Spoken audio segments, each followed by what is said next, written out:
And we are live here at Publix Field at Joker Marchant Stadium.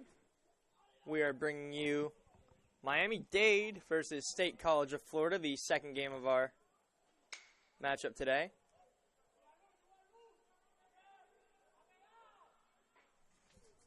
First pitch is fouled to the right side.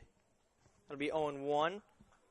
Leading off for State College of Florida, number 2, the second baseman, Keyshawn Lynch. Pitching for Miami-Dade today is Joshua Lopez, the first time we've seen him in the tournament. Opposing him for State College is Colton Chupp. 0-1 pitch inside, taken for a ball. 1-1 evens it up. It's a beautiful day here in Lakeland, Florida. We are at the spring training home for the Detroit Tigers. And that pitch is fouled back. 1-2 now. We've had wonderful weather throughout this tournament. Right now it's 86 degrees and sunny. It should say sunny all day long according to the forecast. And 1-2 pitch inside to Lynch. Evens up the count at 2-2. That pitch clocked at 90 miles an hour for Lopez.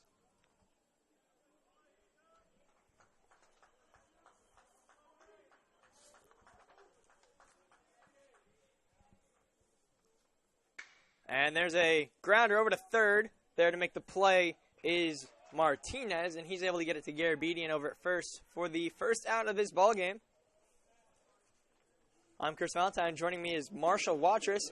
Marshall, why don't we take a look at the defense real quick for Miami-Dade? Starting the outfield from left to right, we've got Pinalto, Ray, and Varela. Coming in from third over to first, Martinez, Rojas, Urbaiz, and Garabedian. And behind home plate, the catcher, Mondejar. Yesterday, in the winner's bracket, Miami-Dade took on Chipola. Chipola came in as the number 2 ranked team in the nation. They showed why they're so highly ranked. They beat Miami-Dade 10-0 after 7 innings. Behind great pitching and outstanding offense. That pitch in there, 1-1 now. That's Ryan Carstetter, the third baseman for State College of Florida. He's had a good tournament so far. And that pitch is low, 2-1 now.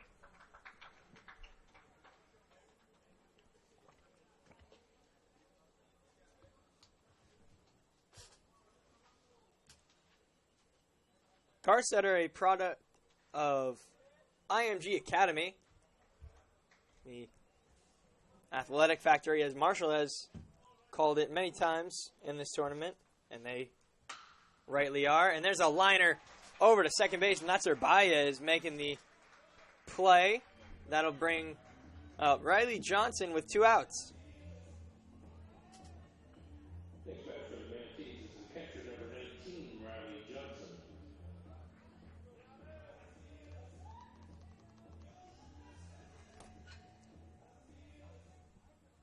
Riley Johnson comes up.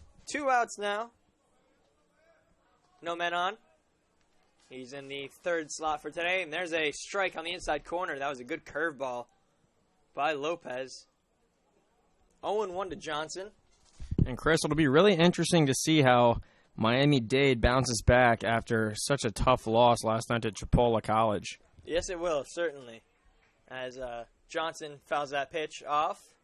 0-2 now. The wind has shifted from yesterday. It's blowing in. So it'll be a little tougher to hit balls out. We haven't seen too many home runs. We've seen a relatively decent amount. We saw one earlier in the day by Santa Fe left fielder Steven Smith. That was a shot into the Margaritaville patio out in right field as Johnson fouls that pitch off. Stays alive. Still 0-2. It's been an excellent tournament so far. A lot of really good games, a lot of close games. It's been our honor to broadcast these games to you on the FCSAA Sports YouTube channel.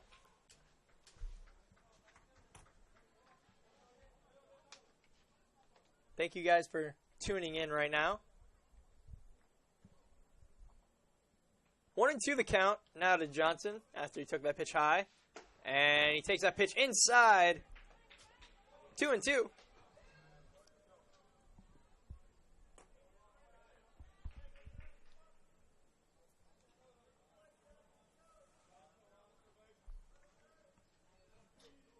Two and two the count now to Johnson. And he swings, hits that fair down the third base line. That could be two. He'll turn, and the play in at second. He's safe. Beats the throw and the tag by Baez. And that's a 2-out double for Riley Johnson. Good 2-out, 2-strike hitting by Riley Johnson there. He's able to drive that ball down the third base line just past Martinez. He got into second base with a decent slide.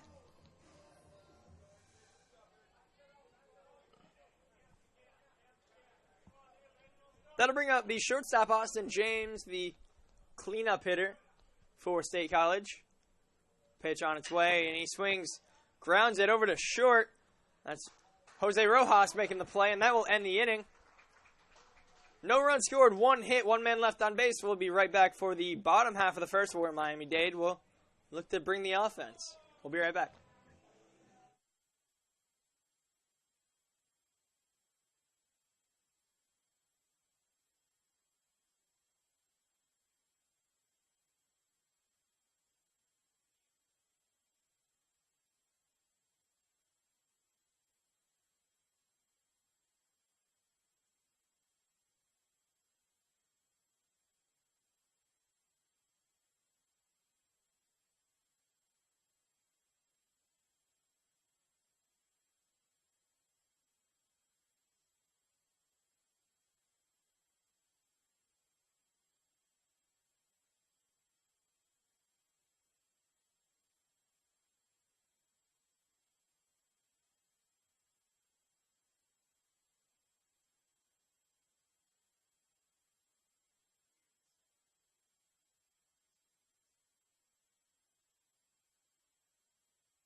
We are back here in the bottom half of the first inning, leading off for Miami-Dade, the second baseman, Jackie Baez.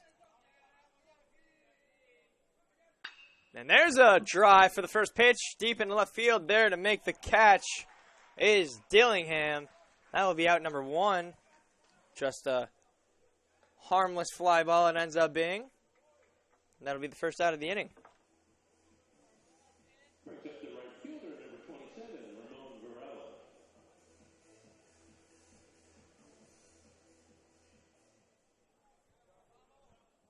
Right fielder Ramon Varela coming on to bat. 1 out now. No men on for him. Takes that first pitch for a strike on the outside corner. That'll make the count 0-1 to start off Varela. Second pitch coming. Swing and a miss. Good curveball by Colton Chupp. That'll make it 0-2.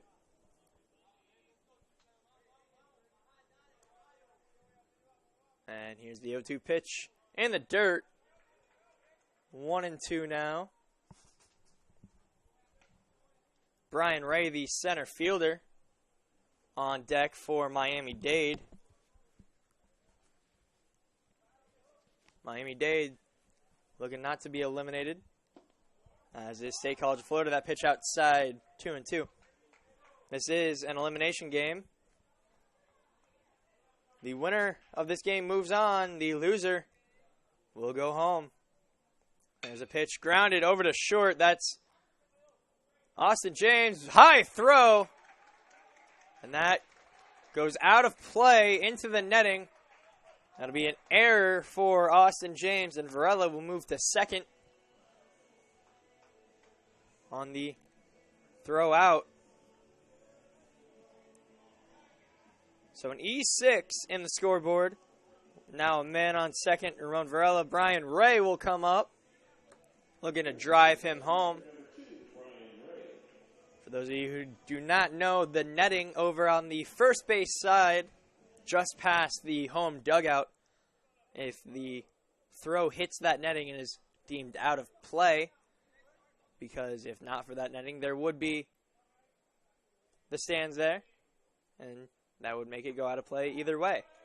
First pitch to Brian Ray, taken for a ball. 1-0.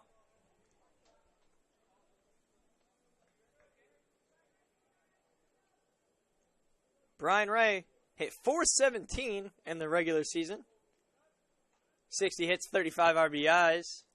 And there's a hit over to third base. On to make the play is Karstatter. And he'll record the out. 2 outs now, man on second. That will bring up the cleanup hitter, first baseman, Christian Garabedian.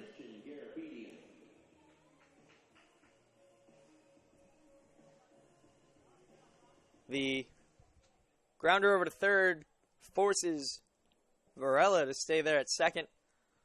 So man on second, 2 outs for Garabedian. He hit well during the season. .387 was his average. And he had a .518 slugging percentage, .470 on base. Takes that first pitch for a strike. 0-1 to start him off. Chupp looks in, gets the sign, looks back at second base. Here's the delivery. And that pitch is in the dirt. Good block there by Riley Johnson. Able to keep that ball in front of him. And that forces the count to 1-1, evens it up.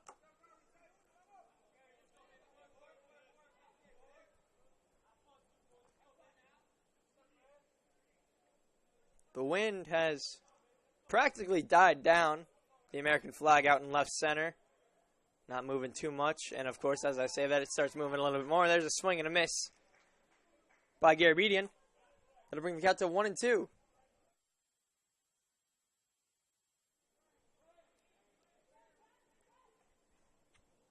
Runner on second waiting to come home for Miami-Dade and Christian Garabedian. Pitch by Chupp. Taken.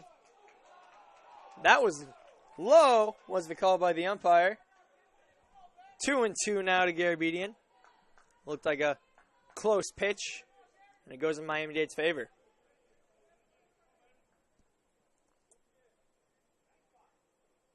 Colton Chupp, kind of with the Craig Kimbrell stance. And swing and a miss, but that's in the dirt. Garabedian will make it to first safely. Strikeout recorded. But Garabedian makes it to first on the passed ball. And then Ramon Varela makes it over to third. So first and third, still 2 outs. The strikeout counts towards the stats of Colton Chupp, I apologize. But he's still in a situation here with 2 outs. Men on first and third. That'll bring up Danny Mondejar, the catcher for Miami-Dade. Him and Max Guzman got into a little bit of an altercation in last night's game versus Chipola. The Chipola catcher made it home on a walk, bases loaded walk, and something was said between the two and almost caused bases to be clear, or benches to clear. And the call by Austin James, he has that pop fly. That'll end the inning for Miami-Dade. No hits, 2 men left on base, no runs scored. We'll be right back in the top half of the second inning. You are watching the FCSAA Sports YouTube channel, bringing you the FCSAA JUCO Baseball State Tournament. I'm Chris Valentine. We'll be right back.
We are back here in the top half of the second inning.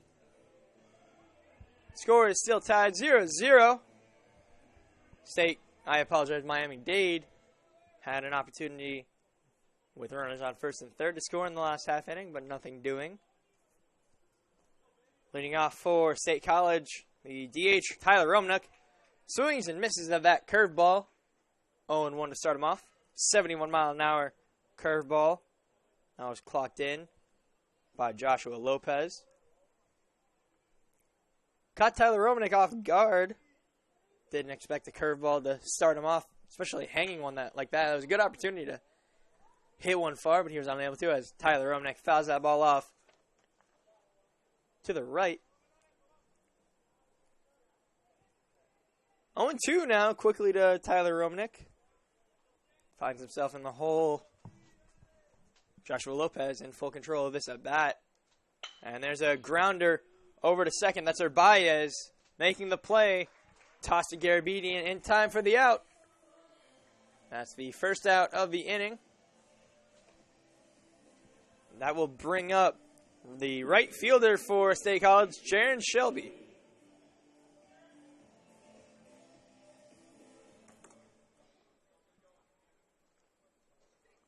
Jaron Shelby hit .284 on the season.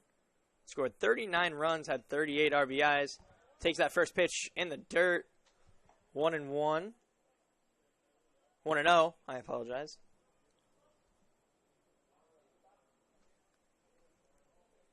Lopez set. Doesn't like to go out of the windup. Swing and a miss, foul tipped. Now the count 1-1. No runners on for Romanek. But Lopez still pitching out of the, not out of the windup. He's pitching out of the stretch. Swing and a miss there. 1-2 to Romanek. I apologize, Shelby. Jaron Shelby. 1-2 count, 1 out. Nobody on. Lopez set. And that pitch taken outside. 2-2 now. That pitch just a little bit offside. Jaron Shelby leaning over the plate to get a better, closer look. And now the count's 2-2. That pitch in the dirt. 3-2. Shelby has worked this count full. And bad throw by Mondejar.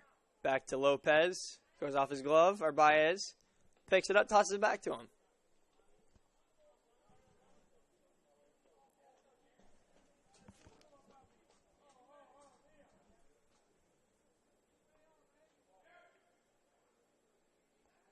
Three-two pitch, full count. Driven in the gap between left and right. Good angle played by Varela. That'll keep Shelby over there at first. That's a base hit for Jaron Shelby. Second hit of the game for State College. First of the day for Shelby in his first at bat. Brock Bell, the first baseman, will come on. 1 out, man on first for him. State College looking to get something going. These two teams played 2 days ago. Miami-Dade took the game on a 7-0 shutout. Miami-Dade pitcher Alex Valverde went 9 innings, gave up 2 hits, and he struck out 12.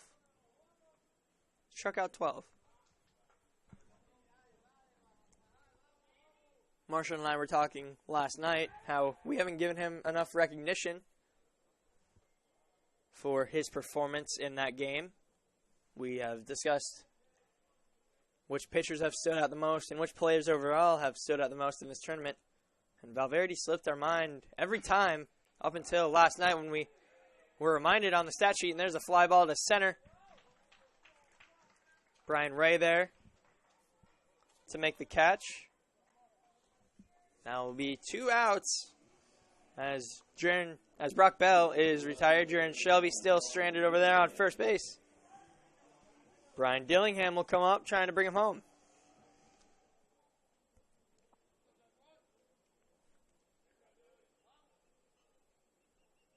Dillingham hit .296 on the season. There's a foul ball. First base side, and they called a balk. The umpires called a balk on that play. Let's see if we can't take a closer look. Not much argument from the Miami-Dade bench. Here's a quick look at this. He gets set. And I think they call it a quick pitch. Quick pitch, I think, is the call. He didn't get fully set. And there's a swing and a miss. The first pitch won't count, so that one will. There's 2 outs now. And there's a drive to center field. Brian Ray has to go. He won't get there. That'll fall. That'll head to the wall. That'll bring in 1. On to 3. goes Dillingham, and he will get there safely. No throw over to third, and Brian Dillingham has an RBI triple to give State College the first run of this ball game. Jaron Shelby made it all the way over from second. Deep hit by Dillingham. That was a good piece of hitting.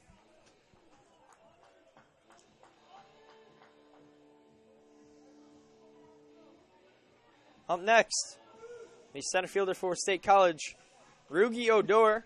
We've said this a couple times. I'll say it one more time. Rugi Odor, famous cousin, second baseman for the Texas Rangers, Rugned Odor.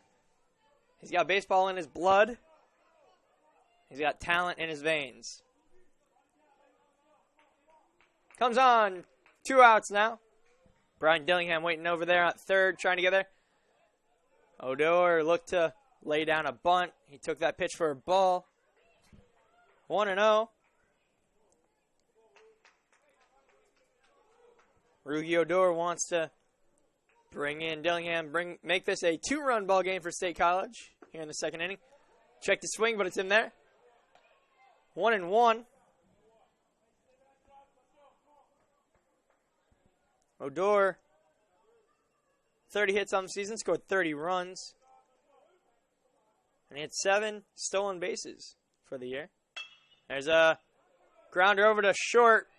Rojas able to get there. And that'll retire the side. But not before State College could put a runner on the board, open up the scoring in this game. They lead 1-0. We'll be right back.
We're back here in the bottom half of the second inning. The man who got the final out in that inning, Jose Rojas, comes up to bat for Miami-Dade.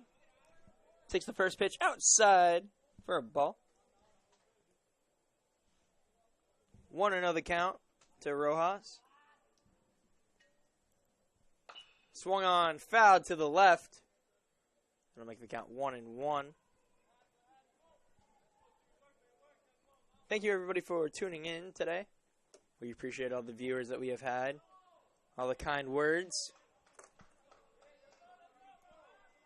And the wind has shifted yet again. Now it's blowing from left to right. I assume it'll continue to shift from left to right to center field to home throughout the day.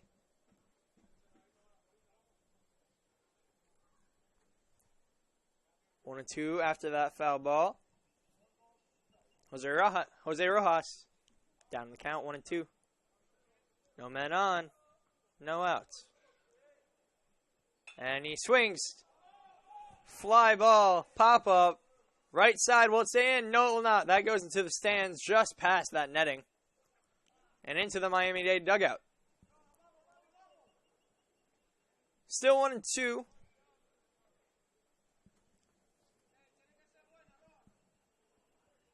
Rojas hit .291 on the season, drove in 24 runs, scored 30 for himself. Hit a .343 on-base percentage. That pitch he takes high, 2-2, evens up the count.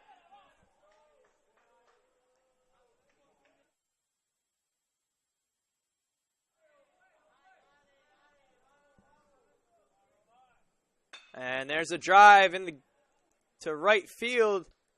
There to make the catch is Jaron Shelby. That'll retire Rojas for the first out of the inning. Left fielder Ronnie Penalto will come up to bat for Miami-Dade. Comes on with 1 out.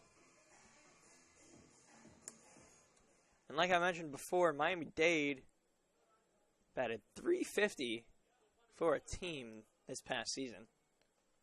That's extremely impressive numbers when you look at the entire team. Shelby takes that pitch for a ball, 1-0. I'm sorry, Penalto takes that pitch for a ball. Takes that one for a ball as well, 2-0 now.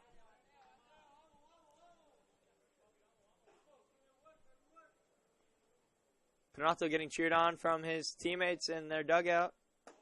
Takes that pitch high. 3-0. Schupp is way behind. Way behind Penalto on this at bat.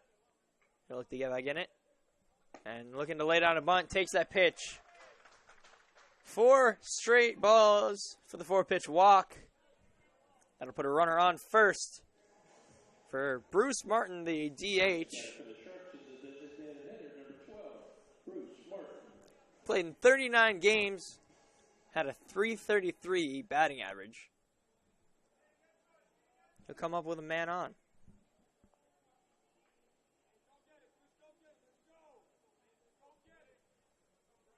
He digs in.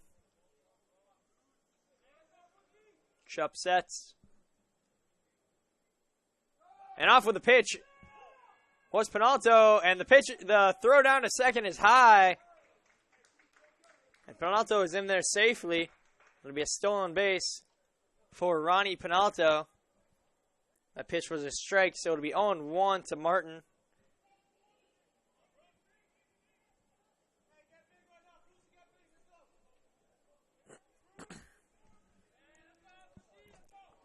Bruce Martin now with a man in scoring position.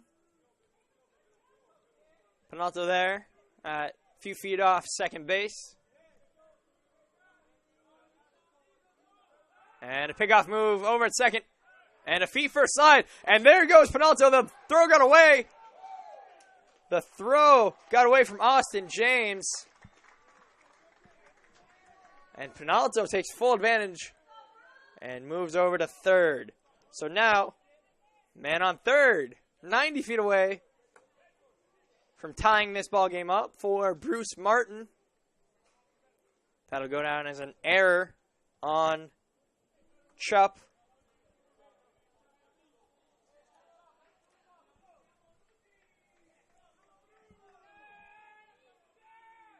And swung on, tried to check, but he couldn't. 0-2 on that pitch in the dirt. 73-mile-an-hour curveball.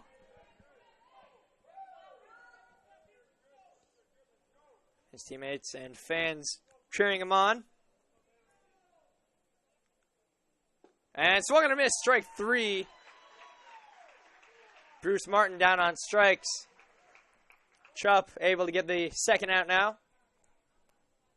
That'll bring up the third baseman, Edgar Martinez. He comes on, 2 outs, man on third.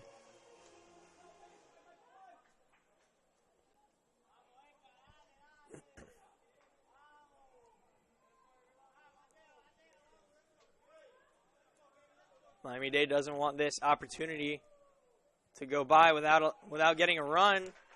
That pitch taken for a strike on the outside corner. 0-1, 83 mile an hour. That pitch was clocked in at. Looked like a change up on the outside corner.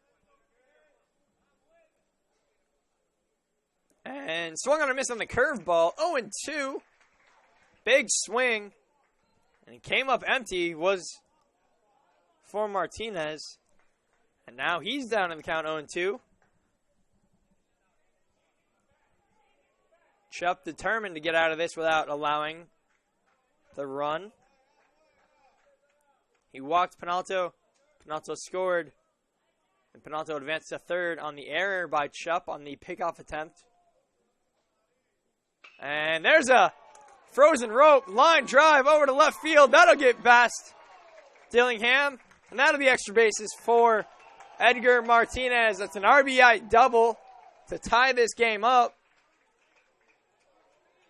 Now there's a man on second with 2 outs. Good piece of hitting there by Edgar Martinez. Able to drive in the run as we take another look at that. Good hit. Line drive into left field. Gets over the head of Dillingham.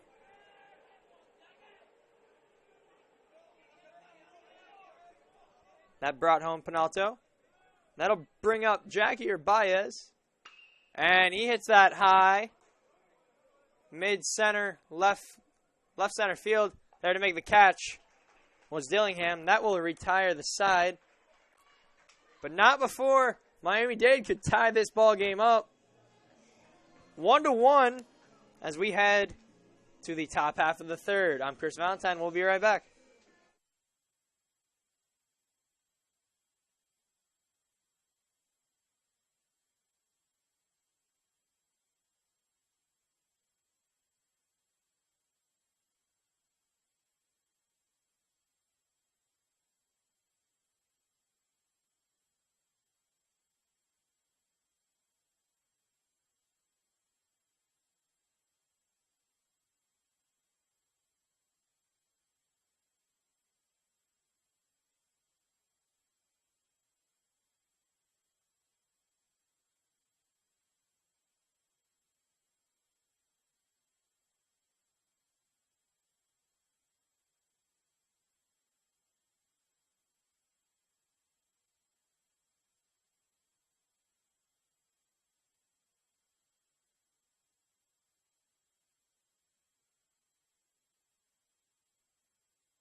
We are back here in the top half of the third inning. Leading out for State College of Florida, the number 1 hitter, Keyshawn Lynch.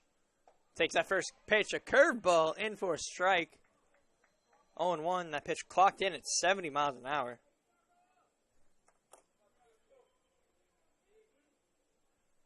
And that pitch inside gets past Mondejar. And that'll even up the count at 1-1.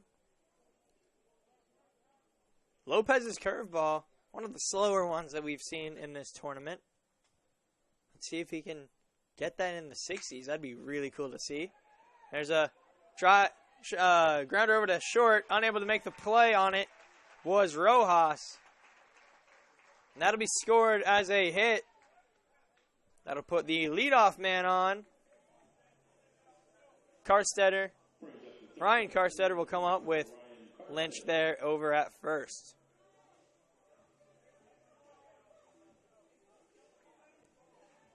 One man on, no man out. Ryan Karstetter, he lined out to second in his first at bat.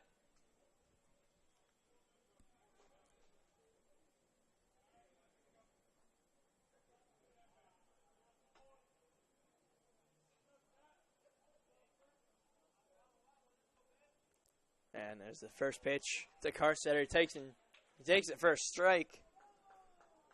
0-1 to start him off. That was a changeup to start off Carstetter, 79 miles an hour.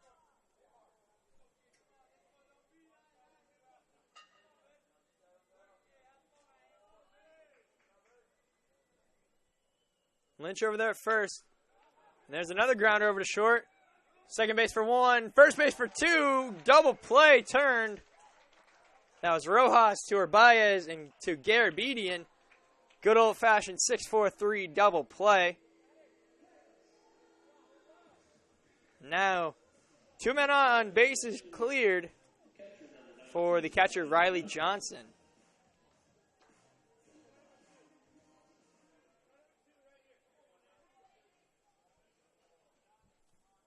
Riley Johnson doubled to left in his first at-bat.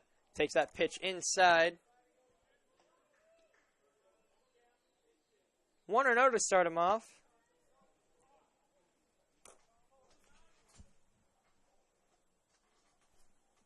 And there's a drive to right field. Varela there. He makes the catch. That will retire the side. We'll head to the bottom half of the third inning.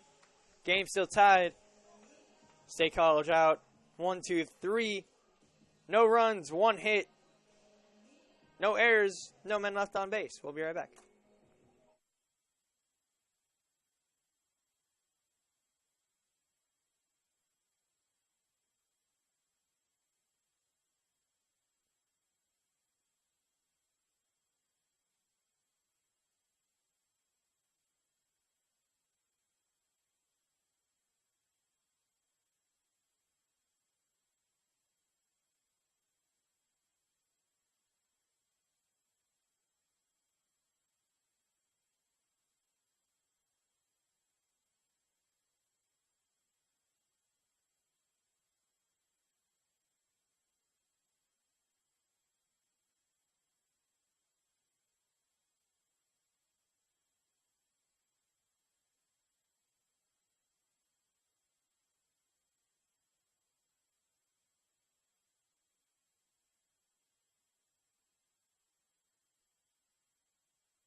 We are back here in the bottom half of the third inning. To the viewers, sorry about the scoreboard issue. We have just fixed that.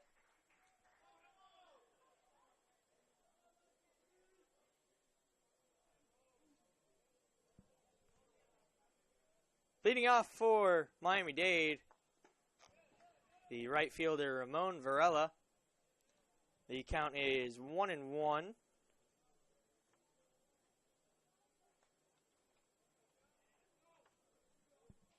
Varela reached on an error in his first at-bat.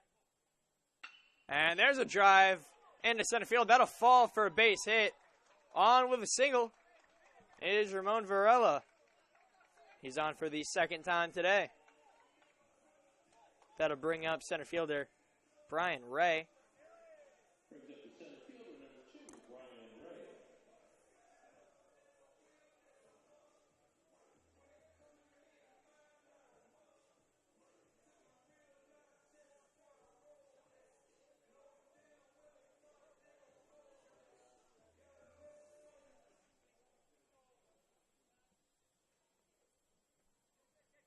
Brian Ray comes up. One man on, no outs. He grounded out to second in his first at-bat. Move over to first. Varela back in easily.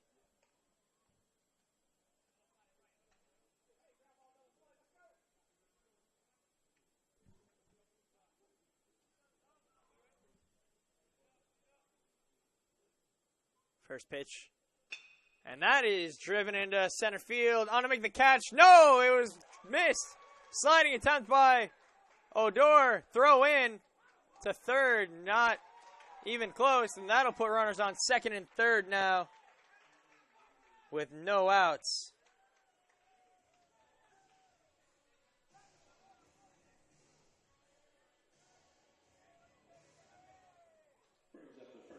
That is ruled a hit and an error. So a hit by Brian Ray, and he's able to move Varela over to third on the error by Rugi Odor out in center. 2 straight hits to center field.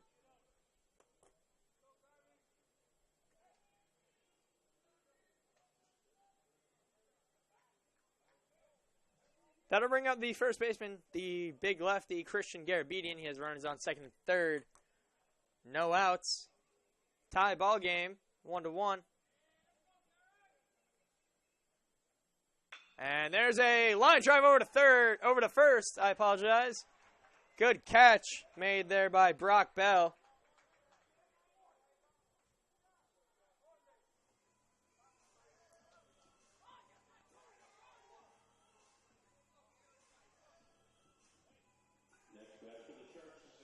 That is the first out of the inning.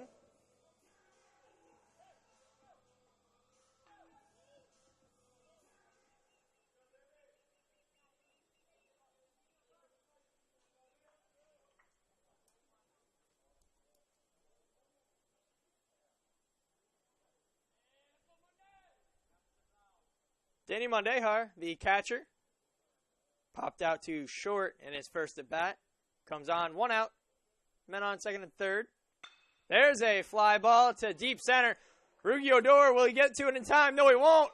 That'll bounce, hit the wall. That'll be extra bases, and Mondejar on his way to third. He's on with a 2-run triple. Great piece of hitting by the Miami-Dade catcher. Able to bring home both runs and make this a 3-1 ball game in the favor of Miami-Dade.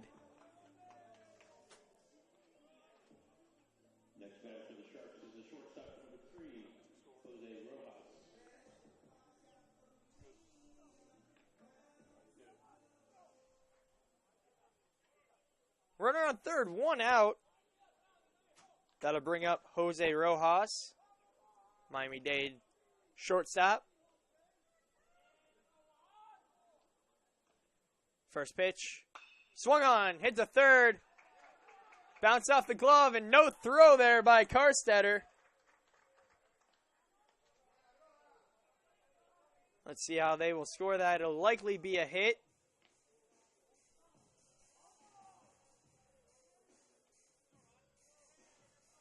So now runners on the corners, 1 out.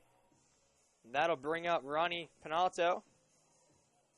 Penalto walked in his first at bat. And yes, they do score that as a hit. So first and third, 1 out for Penalto.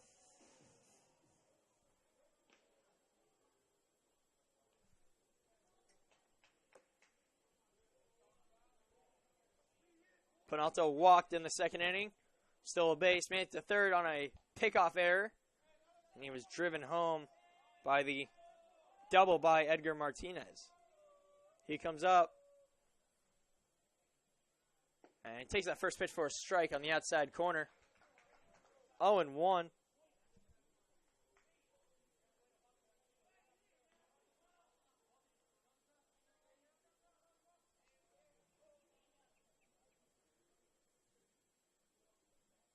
A 0-1 pitch to Penalto.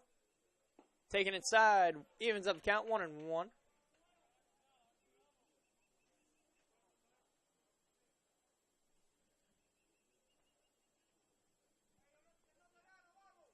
Penalto looks at his third base coach, waiting for the signal. He gets it, he digs in. Chop set. Move over to first. And Rojas is back in easily.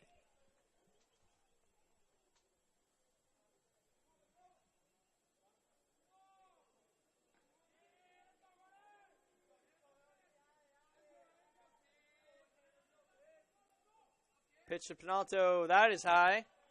2-1.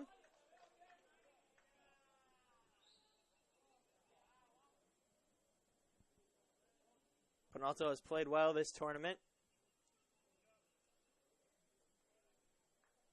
He's trying to add to his offensive production.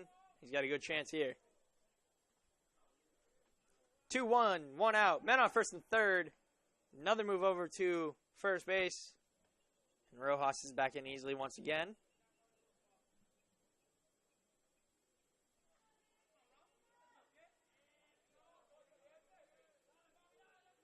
And the wind is now blowing out into the right. And he takes that pitch. 3-1 now. That pitch was in the dirt. And Chupp, not where he wants to be.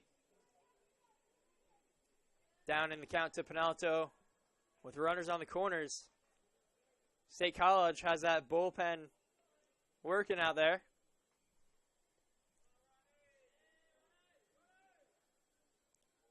And there's a high popper. That'll get out of play. That'll make the count full, 3-2.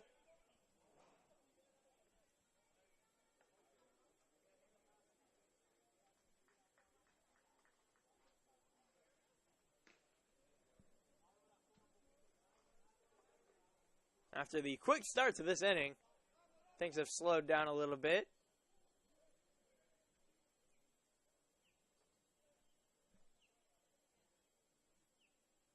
Pitch to Penalto. Swung on, grounded foul towards the Miami-Dade dugout. Still 3-2 as Penalto keeps himself alive.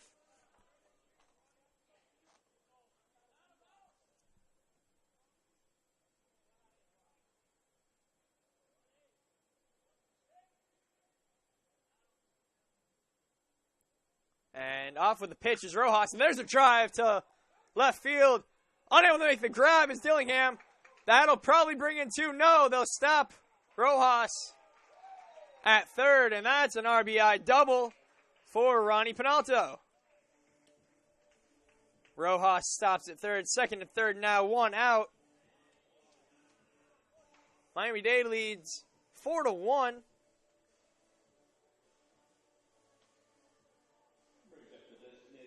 That'll bring up Bruce Martin, the DH.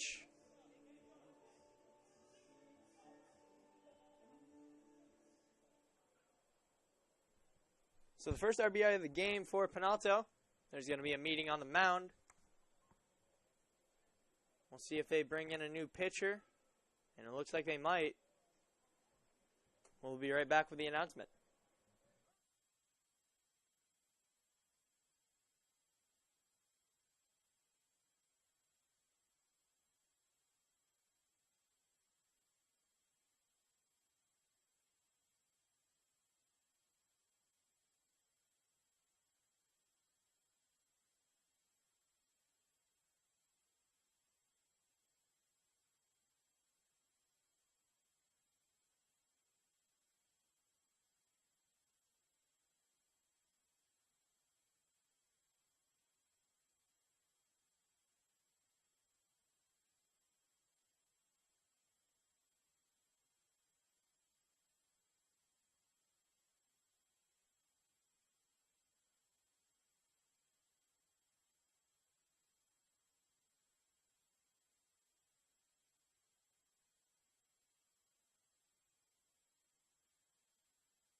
We're back here after that pitching change that will end the day for Colton Chupp. He pitches 2 1/3, gives up 6 hits. So far, 4 runs, all of them earned. But he's responsible for the men on second and third right now. The new pitcher for State College, number 29, Vladimir Nunez, product out of Killian High School in Miami, Florida. Possibly knows a couple of the players on this Miami team pitching against his hometown college. He'll be put into this situation. Men on second and third. 1 out now. And batting for Miami-Dade is the DH, Bruce Martin.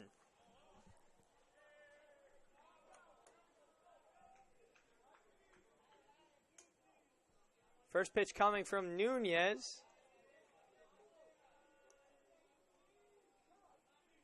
Umpire calls time.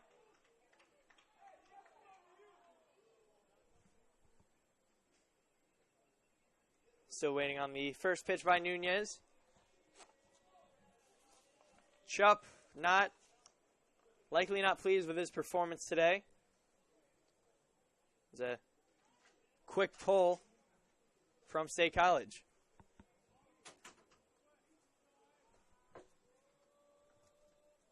Runners on second and third. 1 out. Bruce Martin at bat. And there's a grounder over to short, mishandled by Austin James. He recovers in time to get the runner at first. So Bruce Martin with a sacrifice hit to bring in the 5th run of the ball game. He moves Ronnie Penalto over to third. And that'll be out number 2.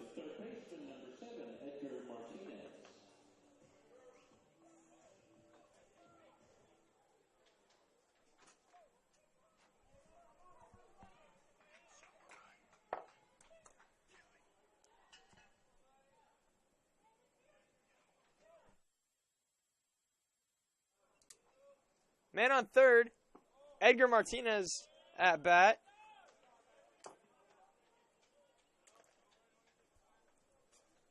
First pitch taken outside for a ball.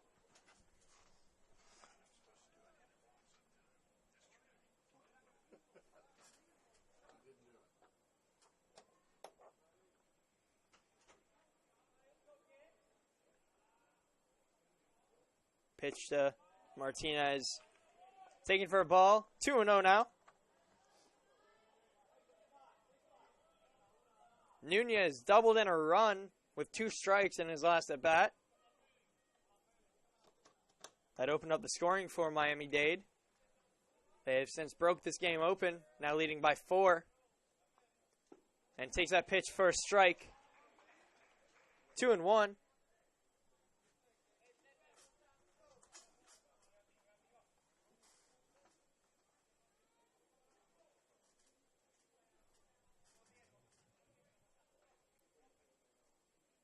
And that pitch also taken for a strike, evens it up 2-2.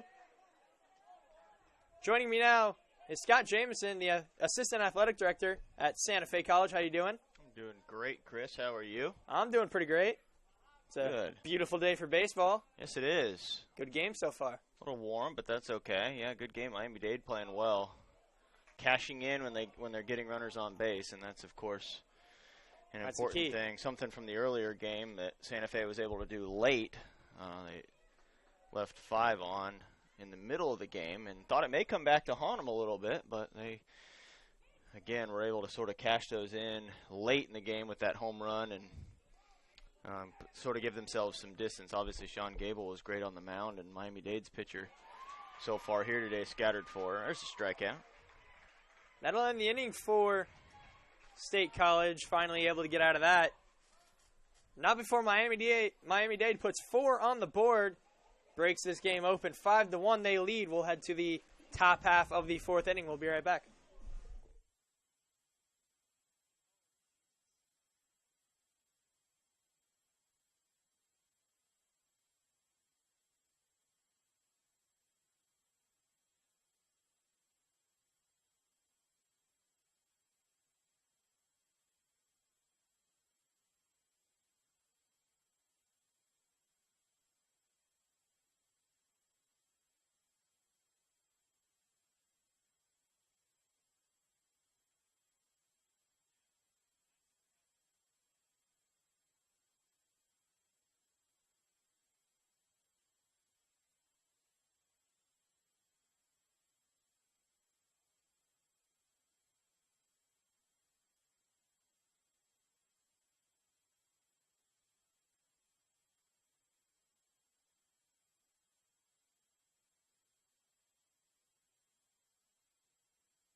We're back here in the top half of the fourth inning. Leading off for State College, the shortstop, Austin James. He'll look to get something going for his team as they now trail by 4.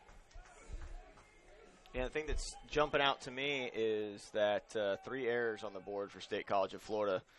That's a problem. Yeah, when you can't make the routine plays, that'll always come back to haunt you. Yeah, early in the game, you don't want to give runs, especially to a team like Miami-Dade. They're going to make you pay for mistakes, and that's what they've done here so far. So State College of Florida, it's early, but you want to start chipping away. You don't want to go 1, 2, 3 right here. That's the worst possible thing that you could do. Took the first pitch inside for a ball. Fouls that one off into the netting. Evens it up 1-1. Well, Chris, you and Marshall have been in some marathon games here at this tournament. I've been here for quite a few of them.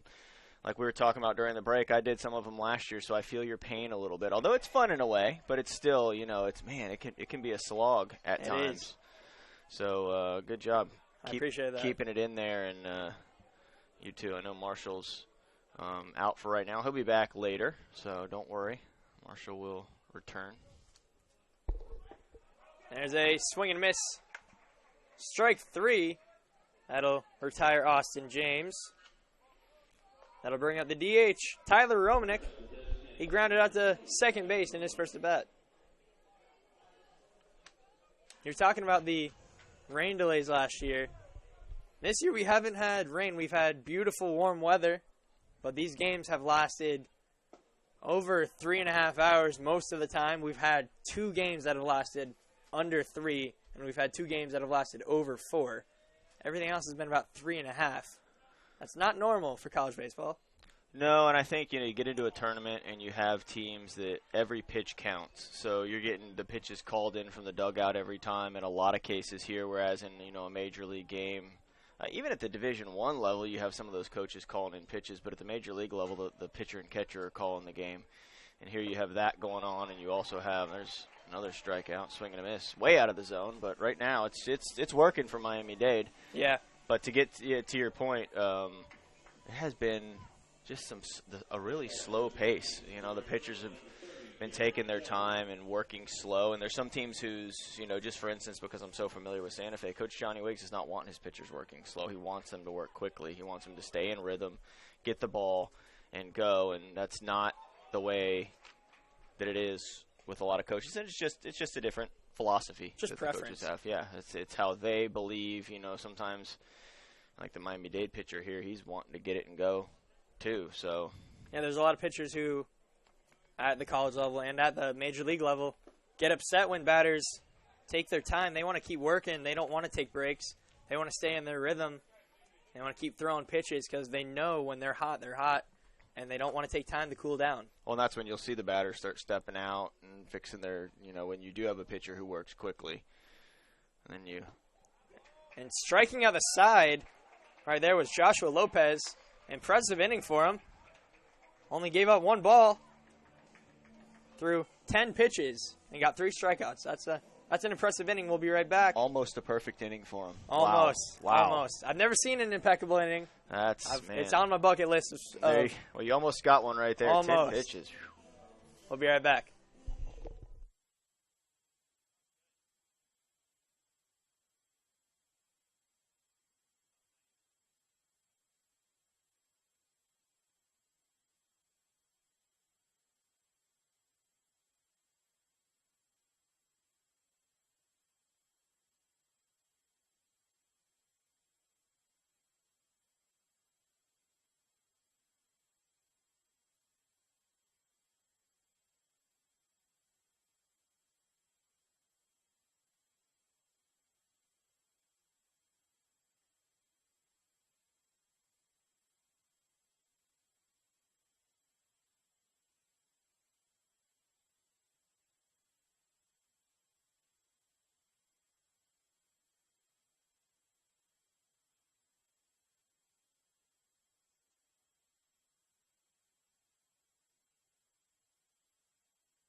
We are back here in the bottom half of the fourth inning. Miami-Dade leads State College of Florida 5-1. Leading off for Miami, the second baseman for his third at bat of the day, only in the fourth inning. Jackie Baez. First pitch taken for ball, gets unable to be caught by Riley Johnson. Well, you knew Miami-Dade was going to come out today with a little bit of emotion and a little bit of attitude, for lack of a better word, after getting beat, 10-0 by Chipola last night. And I think that this was not an unexpected start for the Sharks. They're a really good team, and they didn't show that against Chipola. And everybody has those types of games, especially when you're playing Chipola. They're really good as well. So I think this is what Miami-Dade wanted. This is really what Danny Price, their manager, wanted to see out of them early on. Get those jitters out after that 10-0, try to jump on them, and now a 3-0 count, and then 4 straight balls. 4-pitch walk drawn by Jackie Baez. That is Vladimir Nunez back in after taking over for Colton Chupp. Not the best outing of Chupp's career, I can assure you. Nunez will look to glue the pieces of this game back together. Yeah, his job's to just hold Miami-Dade where they're at. Not a good start for him, but if he wants his team to get back in it, you can't let Dade continue to score and stretch that lead. Marshall and I have said this quite a few times. Miami-Dade's team batting average for the regular season was .350. That's an impressive stat. I said that earlier in this broadcast. And you can't give up free bases to a team who averages .350. That's not how you win. No, absolutely not. There's 5 straight balls now for the relief pitcher. And it's kind of looking like Miami-Dade last night, not able to get the ball over the plate. I heard they hit 9 batters. Is that right? That's what I was talking they hit somebody earlier. I think they hit 6. 6, okay. And they gave up 13 walks. Oh, man. 19 free bases. To Chipola. An even better offensive team than them. Right. I'm surprised they only lost 10-0. I'm surprised it wasn't. You're right. It 15 could have been a lot worse. It could have been a lot worse. I know State Player of the Year, Ronaldo Rivera, sort of got off his schneid. He started off with 5 strikeouts to start the tournament, and then I heard he hit I was not here for that, but I heard he hit a long home run. Marshall and I were here. We could not stop talking about that. That's what he has in him, and I'm imagining he's going to be playing professional baseball probably here in a couple months. Definitely, with the draft coming up. If I had to guess. One team of the 30 will be lucky to have him, I assure you, as well as his teammate Andrew Bechtold. Yeah, they've got some talent on that team. They do every year. Coach Jeff Johnson does a great job at that program, and he recruits very well. And when you have Jose Bautista and Russell Martin and Patrick Corbin and all those kinds of guys in the big leagues, then, it goes a long ways towards letting players know that you get results. And, the goal of everybody, and it's not really attainable for everyone, but the goal for all these players is to eventually play professional baseball. And there's places that you can do that. Chipola is one of them. Hard hit ball to second. Making the play to get the double play was Keyshawn Lynch over to Austin James and back over to Brock Bell. 4-6-3 double play. That'll take away the threat on the base paths for now. Well, that couldn't have come at a better time. Exactly. Had a leadoff walk. A double play was just what the doctor ordered right there for the State College of Florida and John Pickman. So, good pitch, keeping the ball down. You got to do that with the Sharks. Got to keep the ball down. I think that's not the right player. I'm sorry. Vladimir Nunez. That's Vladimir Nunez. I apologize. Looked at the wrong one there in the book. First pitch taken for a strike. 0-1 now. Swung on, hit to right field. Getting under that is Shelby, Jaron Shelby, and he makes the catch, retires the side. 1-2-3. Go Miami-Dade. After the leadoff hitter made it on with a walk. Double play really saved State College there. We'll head to the top of the 5th. State College will look to bring some offense. They trail 5-1.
We come back here in the top half of the 5th inning.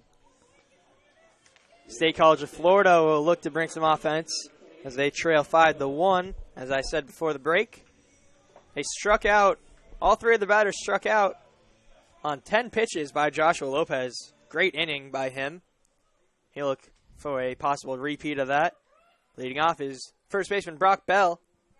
And I think the Manatees don't need to press as much. They're pressing last inning. They're swinging the balls way out of the strike zone. They're missing by a foot a lot of times. And I think that the thing they need to remember is they're not going to get 4 runs back in one swing with nobody on base. So they need to be patient, take some pitches, try to get some runners on, and put a little pressure on Lopez. It's a lot different when there's runners on base than it is with the bases empty for a pitcher.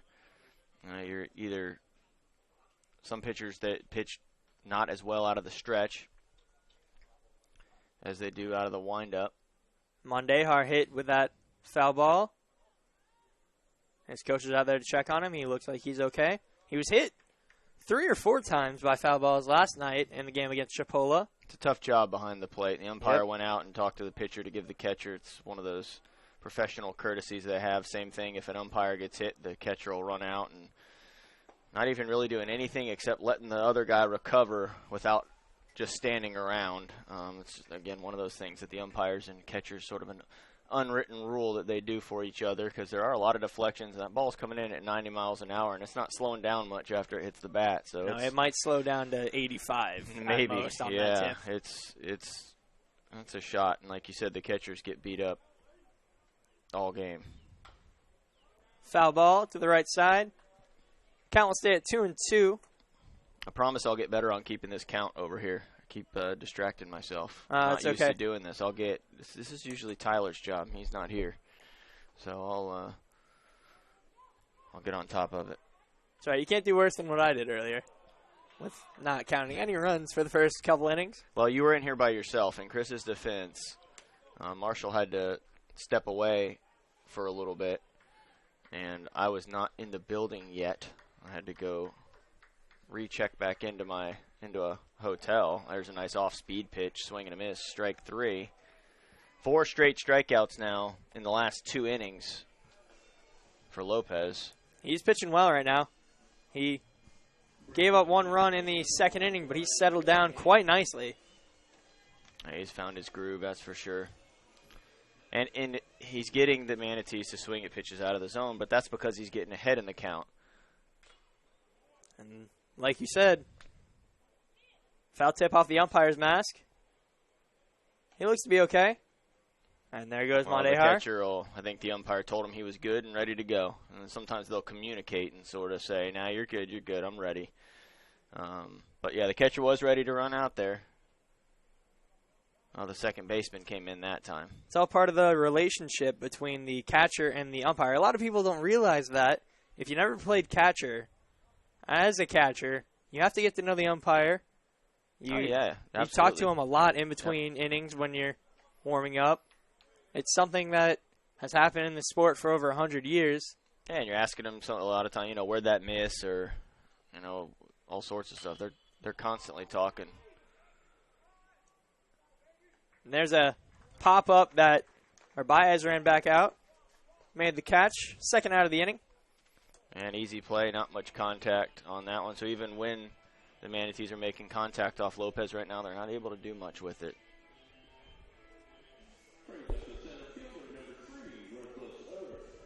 Rugi Odor, as I mentioned earlier, I don't know if you knew this, Scott, but Rugi Odor, the younger cousin of second baseman for the Texas Rangers, Rougned Odor. I was sort of wondering that, actually, when I heard the name the other day. I was going to ask you. Okay, that's pretty cool. Yeah, so he's got baseball in his family.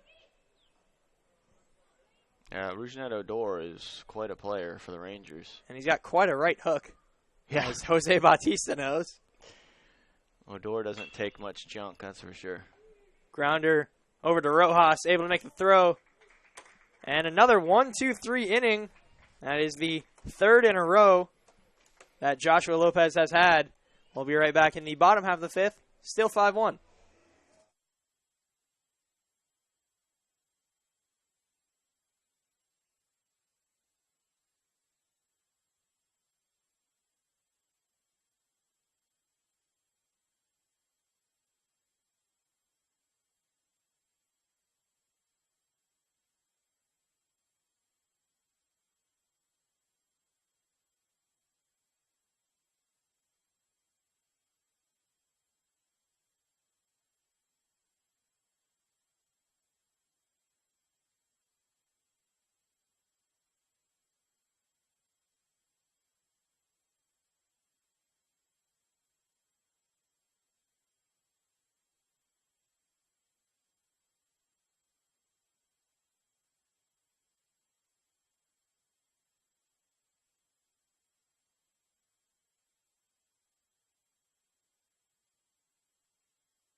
We are back here in the bottom half of the fifth. Miami-Dade looks to add to their run total.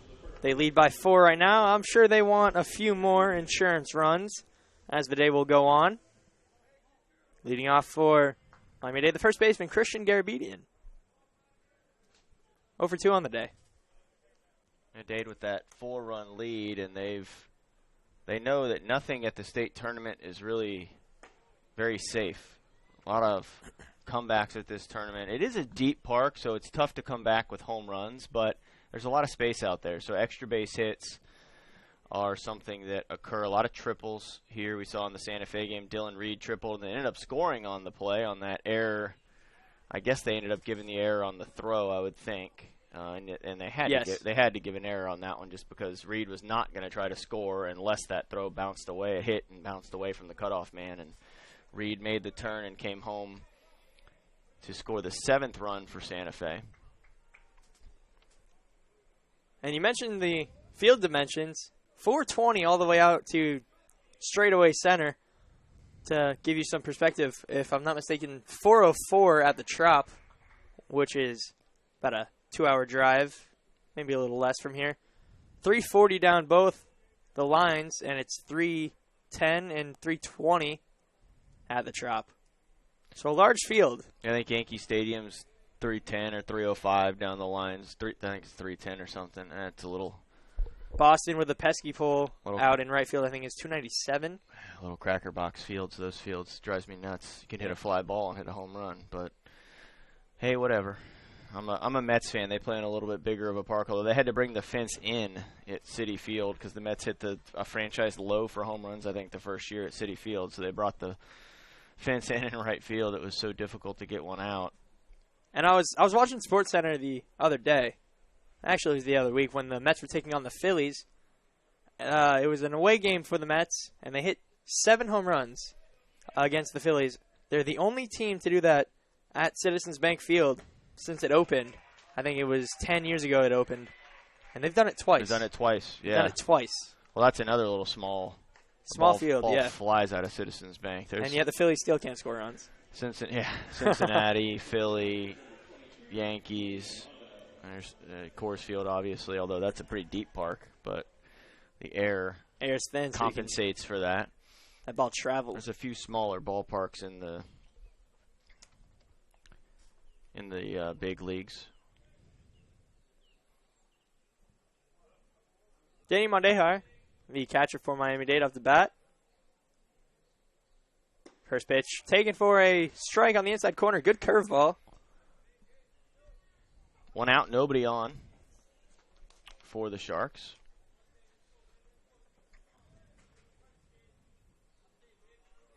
And the wind has died yet again.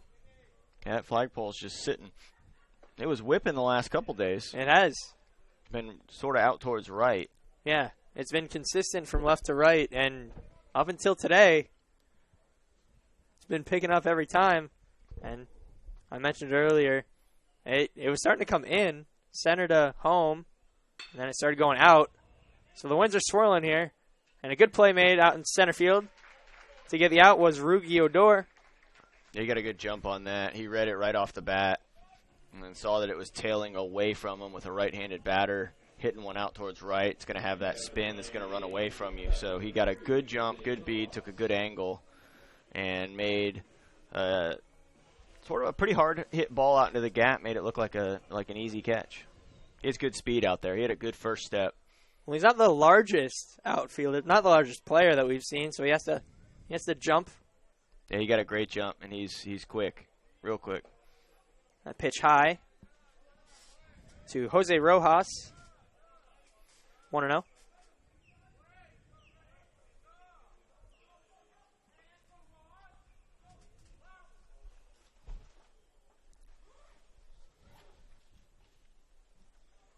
Rojas had an infield hit to third, and there's a blooper that could be trouble, and it will drop right in front of Rugi Odor.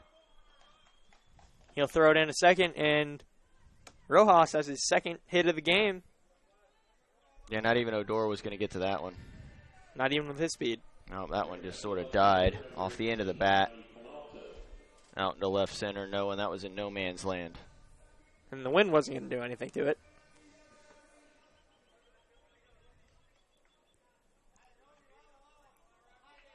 Two outs for Ronnie Pinalto. He doubled in a run in his last at bat. Takes that curveball, another curveball. And for a strike, Nunez really liking that curveball right now. It's worked out well for him. He's thrown it the first pitch to the last few batters, so sort of something to keep an eye on. Yeah, working a little differently now, third time through.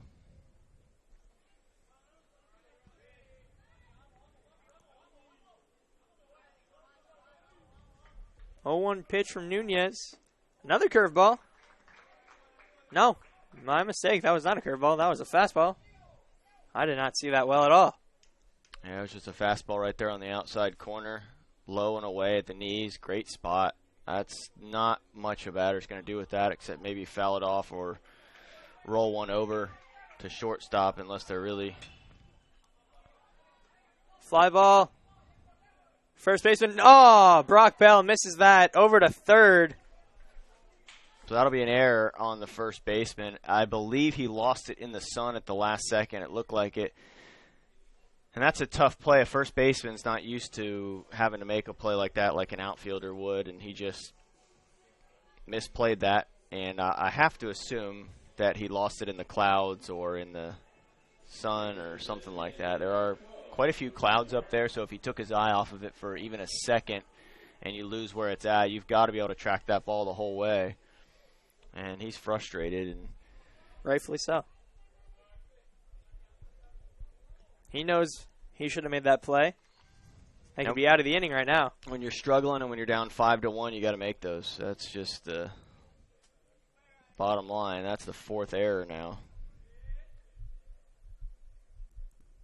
Bruce Martin, the DH 0 for 2 today. They haven't counted it as an error yet. I don't know what else they would call that. It's definitely not a hit because it went off his glove.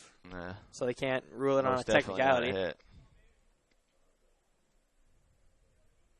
And there's the runner stealing. That pitch fouled back.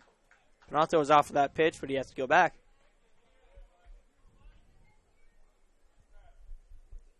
Oh, 2 the count to Martin. Edgar Martinez on deck. He's 1 for 2 with a strikeout.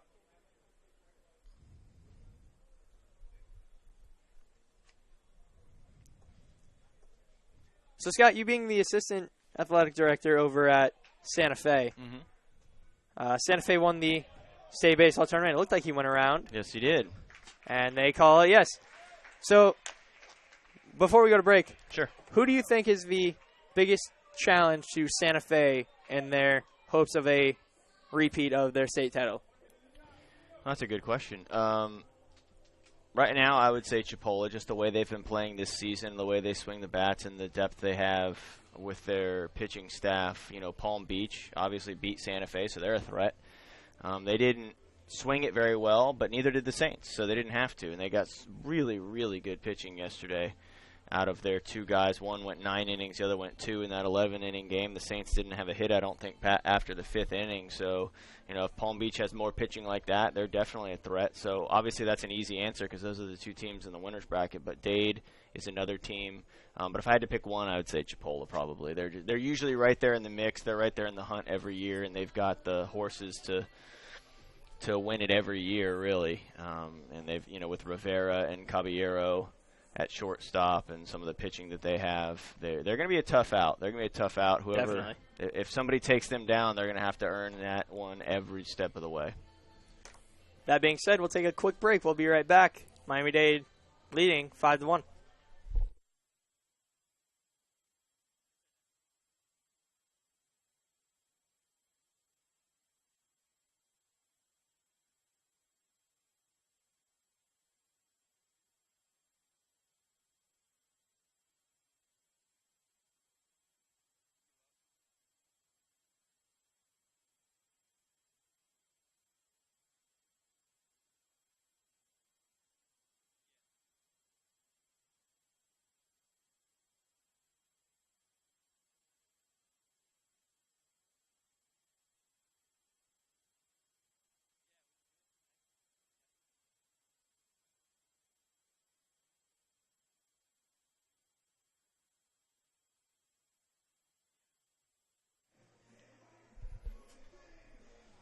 We are back here in the top half of the 6th inning. Miami-Dade leads 5-1. Leading off for State College, Keyshawn Lynch, the second baseman. He skies that ball. It'll stay in the infield. Calling for it is Urbaez, and he'll make the catch. 1 away here.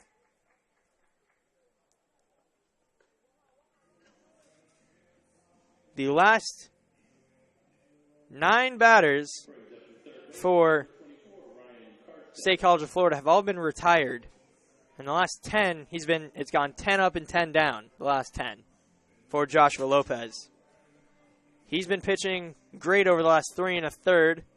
He gave up the infield hit in the beginning of the 2nd inning, but he quickly got out of that with a double play turned, and he has allowed nothing ever since. He's been tough, and he's really been locating, and when he hasn't been locating, the Manatees have been swinging at it. So he's been disguising it as a strike. And he's just been, you know, when you're on, and right now he's on, and he's pitching really well. And the Manatees are going to have to figure something out, how to break through. The main thing is to try to be patient. The problem is he's throwing a lot of first pitch strikes, so they're getting behind in the count, and you can't afford to just keep letting them go by, and then you're sort of forced to swing at stuff out. That pitch in the dirt, 1-1. At bat right now, Ryan Carstetter. He lined out to second and grounded into a double play in his previous 2 at-bats. Carsetter's played well in this tournament. Not today, but in this tournament. And as he fouls that pitch back over the roof.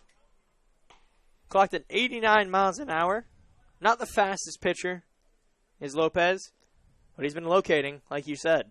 Yeah, you don't have to throw 98 if you can hit your spots and you can change speeds. That's really the name of the game in pitching, is changing speeds. I mean, look at Robert Gurgis for Santa Fe. He doesn't throw much more than 85, 86 miles an hour, but he throws a knee-buckling curveball, a really good changeup. And so after he throws those, then he throws an 85, 86 mile an hour fastball, and you think it's 95.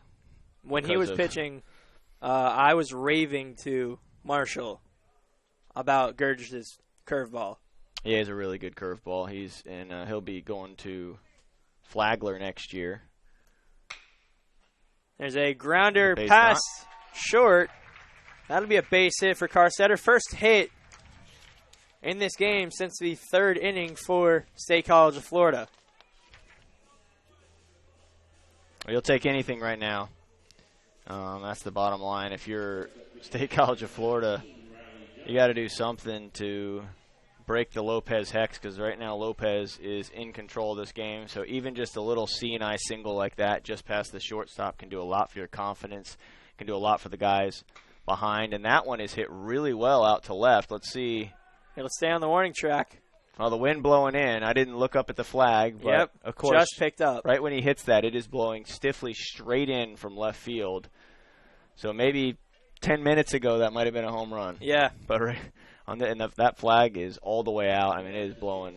And that's when you know today isn't your day. That is right. So far has not been their day. When the wind just picks up right when you hit one to left, you're exactly right. When all the balls are not going your way and the elements start turning against you, there's not much you can do about that. But State College has to find a way, because if they cannot come back, they will be eliminated from this tournament with their 2nd loss.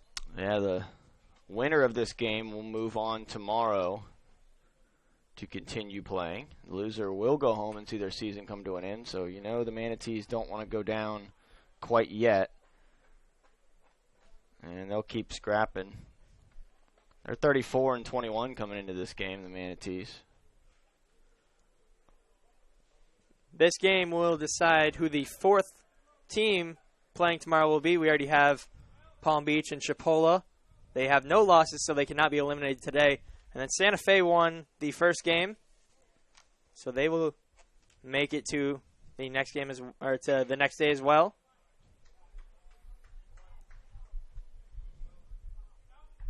Austin James, 293, couple home runs, 35 RBI, 8 doubles. Finds himself down 0-2 in the count. That's 2 outs. Familiar spot for Lopez. He's been ahead to most batters, at least since I've been sitting in here. And swing and a miss. And that's what you'll get when you're up 0-2 in the count. There's another one. Just add that strikeout to the tally. We'll head to the bottom half of the 6th inning. Miami-Dade still leading 5-1.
We are back here in the bottom half of the 6th inning. Miami-Dade still leading 5-1.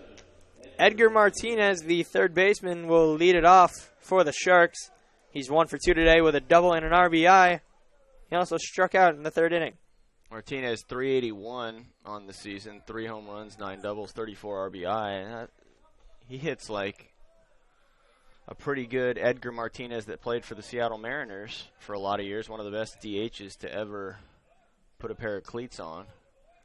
Edgar Martinez could just flat out hit. And so can this Edgar Martinez, 381 average. He can swing it. And he hits that hard to third. Carstetter trying to make the play. He's able to. Good throw across the infield. That will be the first out of the inning. Yeah, that one hit right at Carstetter, but those are the plays you have to make. You don't necessarily need the fancy plays. They're great when you can get them, but you've got to be able to make, especially in a tournament like this where everything rides on a double elimination type tournament where you can't afford errors. You got to be able to make those plays. And it looks easy. That thing was scorched at Carstetter. So nice play by the third baseman. There's a reason why they call it the hot corner. Yes, exactly right. It's a position that even when I played slow pitch softball, I said, I'll play anywhere you want except for third. Just not third base. And if I play third, I'm going to be playing in shallow left field. So that's just a warning to whoever's setting the lineup. There's a fly ball, and that will land foul. Dillingham tried to get on his horse, unable to get to it in time. Just kept tailing away. I thought he may have a play at that, and he ran as hard as he could, but that thing just kept tailing away and hit the padding down there. That looked like it was going to stay fair for a moment, and like you said, it just kept going and going. Just had some wicked spin on it. And again, that wind is still blowing in from left. It went from nothing to a pretty stiff breeze into left, and if you're State College of Florida trailing, you do not want to see that. You want to see it either no wind or flip for you a little bit when you've got to try to make up some runs. It's been changing all day. Yeah, who knows what it could be in an inning or two. There's a fly ball to center. That will be Rugi Odor getting under it. Able to make the catch. Second out of the inning.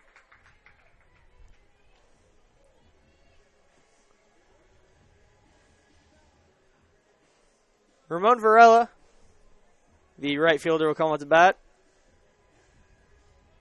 He's 1 for 2, and he reached on an error. Well, he's one of 8 regulars that hits over 300, and he's one of 5 guys that are hitting over 360 regular players for Miami-Dade. Varela, 366 coming into the tournament. 4 triples leads the team, 3 home runs. Well, just 27 home runs for Miami-Dade. They don't hit a ton. They've only given up 16, though, and that's a key. If you're not going to hit a bunch, you can't give up a bunch. So not a lot of pop. You know, people don't realize, I think, across the country that keep up with JUCO baseball. Some of them do. I don't think a lot of them realize how difficult this state is. And the state of Florida is its own region. It's Region 8. And that's why it's the FCSAA / Region 8 tournament.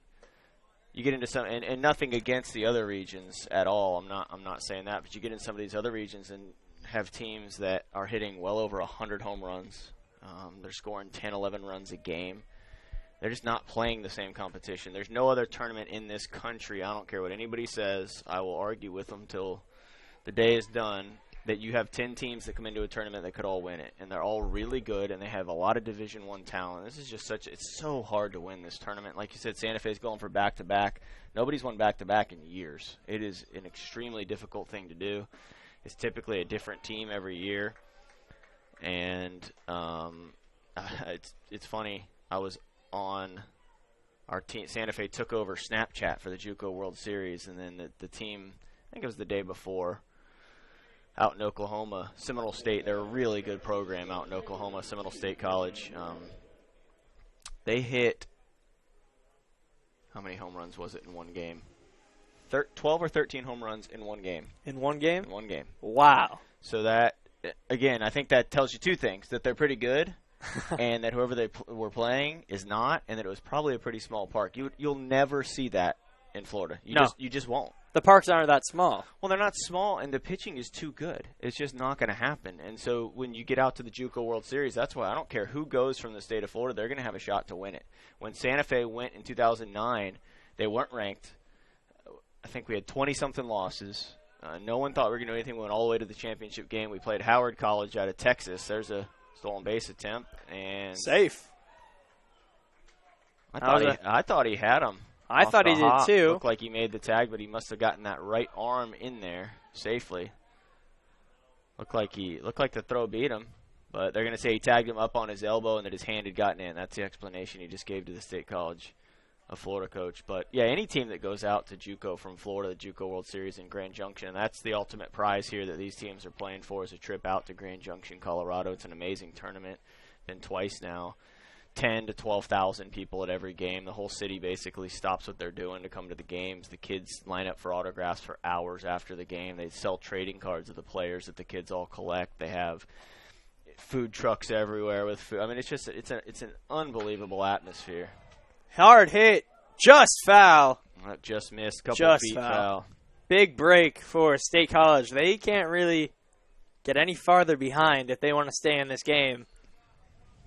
Yeah, you're right. They've got to keep it right here. They've got to keep this at a 4-run lead. And that the pitcher, Nunez, he's doing his best. He's pitched well. He's pitched well since coming in relief. Since Trupp left, yes. Pitching has been completely different since Trupp left. On some days you just don't have it. Trupp, you just, Yeah, and it's nothing to say about the player. Playing against a good team that got shut out. And for lack of a better word, they got embarrassed by Chipola, and I'm sure they would say that too, that they felt embarrassed. Anybody, you get beat 10-0, you walk 13 guys. That's it's not something you want to have to wear around. So Dade was going to give everything they had. And they're such a good program, and year in year out, we talk about Chipola and Santa Fe and Polk and State College of Florida. I mean, you can just go down the line, just year in and year out. Great programs here, and Miami-Dade's right up there with any of them. There's a foul ball again. This gets out of the ballpark to, it looks like the grass parking lot back. Nope, the grass parking lot is back behind us. There's parking lots all over the place here. A lot of parking lots. It's a stadium. A lot of parking lots. Well, and a big difference, too, when you come to a park that is a major league / minor league type park, is the foul territory is much different. There's almost none down into the deep outfield. Yeah. So you get away with a lot more as a hitter. You have new life a lot. Whereas, again, I keep going back to Santa Fe because that's where I work. Tons of foul territory. So you're 30, you have 30, 40 feet of foul territory before you get to the fence. So you could hit a high towering foul ball that a lot here in the 12th row that are caught at some of these junior college parks. Definitely. Because you don't have as many stands, or you don't have stands at all down the lines, and so you just have more field there that you need to be able to work with. And so that's, an advantage for the hitters when you come here. Same thing behind home plate. There's a padding here that the ball bounces off of, so it's not as easy to score on a pass ball as it would be when you have chain link fence at some of the parks at the JUCO. But, that's what they needed to do right there. Nunez got the fly ball. Good job by the State College of Florida pitcher. That will retire the side for Miami. Still up by 4. We'll head to the top half of the 7th inning. We'll be right back.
We are back here in the top half of the 7th inning. Leading off for State College, the DH, number 20, Tyler Romanek.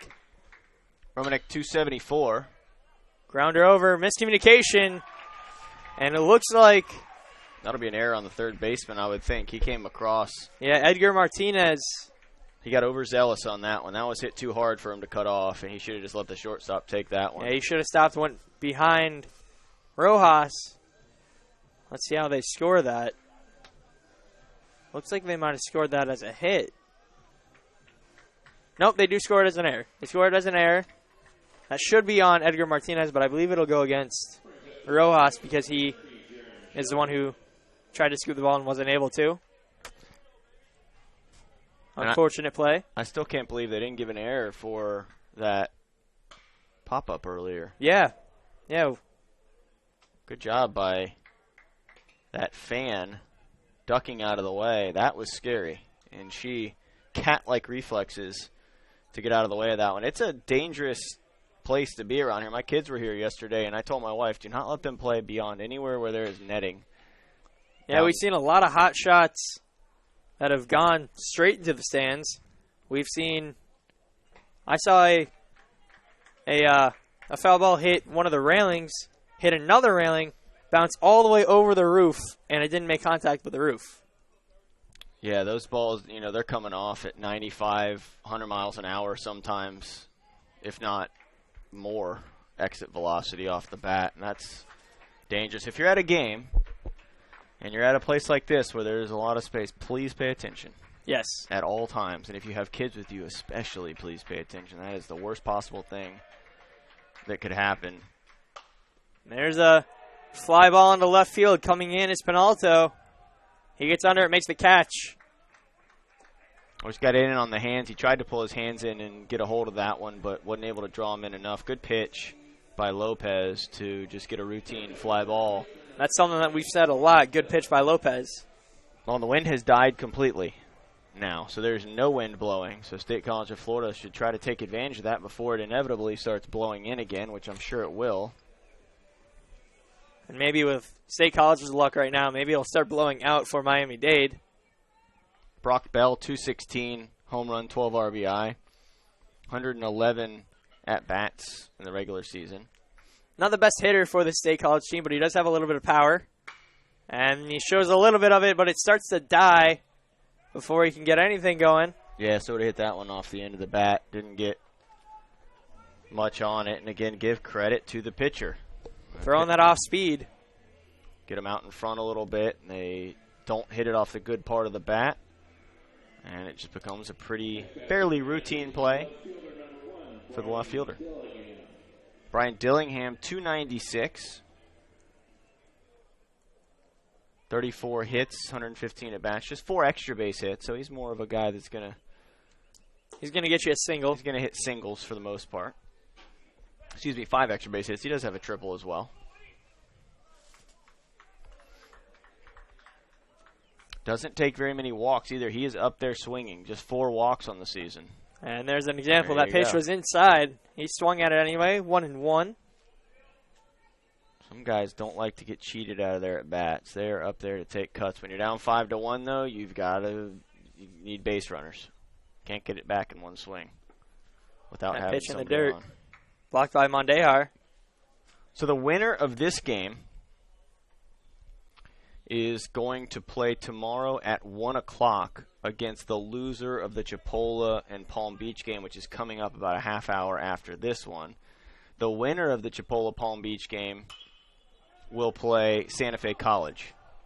And the way that'll work is the winner of today's 4 o'clock game between Chipola and Palm Beach will be in the championship game automatically. So they'll play Wednesday for the title, whether they win or lose tomorrow. The only thing that will affect is if it's a one-game winner-take-all on Wednesday, or whether Chipola or Palm Beach has to get beaten twice. So if let's just hypothetically, there's a strikeout to end the inning. We'll finish this thought, though. Let's hypothetically say that Chipola wins tonight. They'd play Santa Fe tomorrow. If Chipola wins, then Santa Fe's out, and Chipola's going to have to get beat twice by whoever plays them on Wednesday. If Santa Fe were to beat Chipola in our hypothetical situation tomorrow, then Chipola would still be alive in the tournament. They'd still go on to Wednesday. They wouldn't play anything else Tuesday. And then Santa Fe would have to play again, whoever they would play. And then whoever advances out of that situation would play Chipola for a winner-takes-all. That's what happened last year. Santa Fe won their first 3, so they were automatically in the championship game. They played Chipola on Tuesday. Chipola beat them. So then Santa Fe knew, okay, we're going into Wednesday. No matter who we play, it's one game, that's it. We're playing for the championship Wednesday. And they ended up playing Chipola again for the title and beat them in the championship 6-4. Santa Fe and Chipola met 3 times last year. It was quite a series. Santa Fe won 2 out of the 3. Won both the games 6-4, actually, that they... Actually, no, they won. Chipola beat them 6-4. They won 10-9 on a walk-off home run by Hugo Valdez in the first one. That was an amazing game. Finished that one. That one was rained out, and they had to finish it the next day.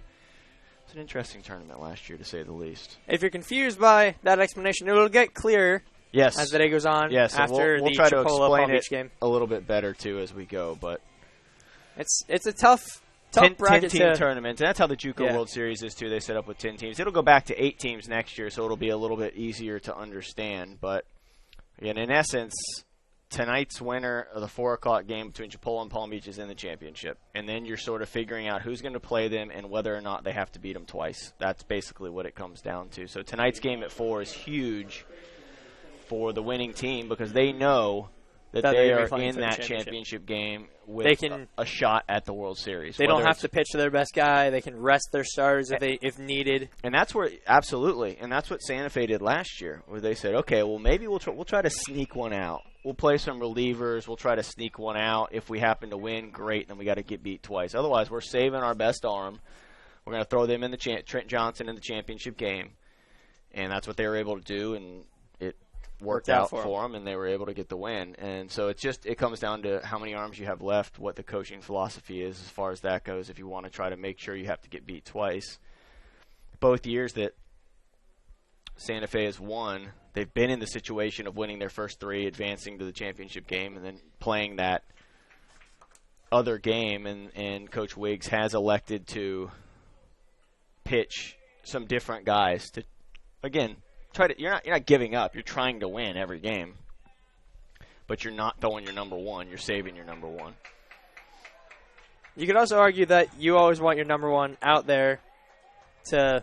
Sure. Yeah. It's really it depends. up to the coach and how they view it. It's worked out both times for Santa Fe that they've done that, but it could have backfired on them too.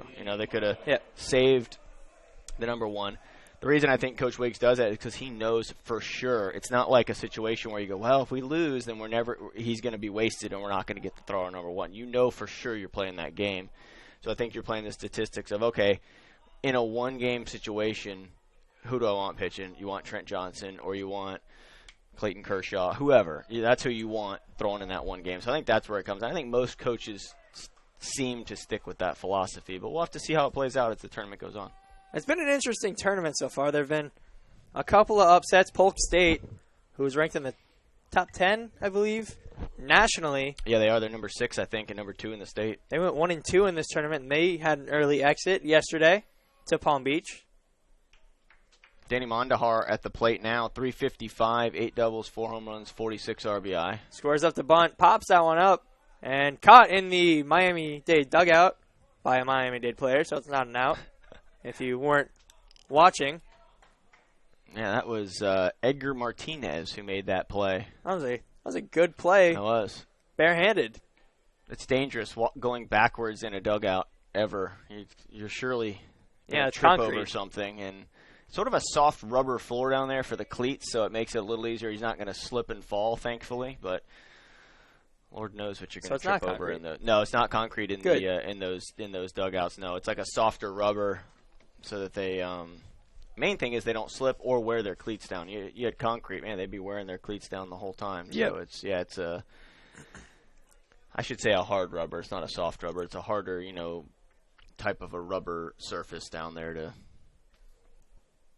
I remember when I first got metal cleats, I wore down the studs so bad.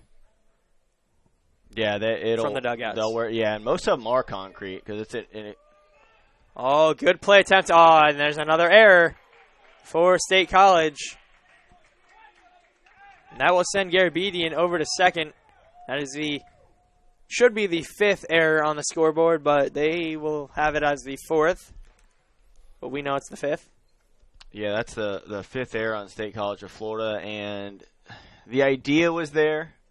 It was good idea. I don't know if it was a pitch out, but it was sort of a pitch out type situation, and the catcher threw it, and it was a catchable ball for the second baseman making the tag, but he tried to go down with the tag as opposed to just making sure that he caught the ball.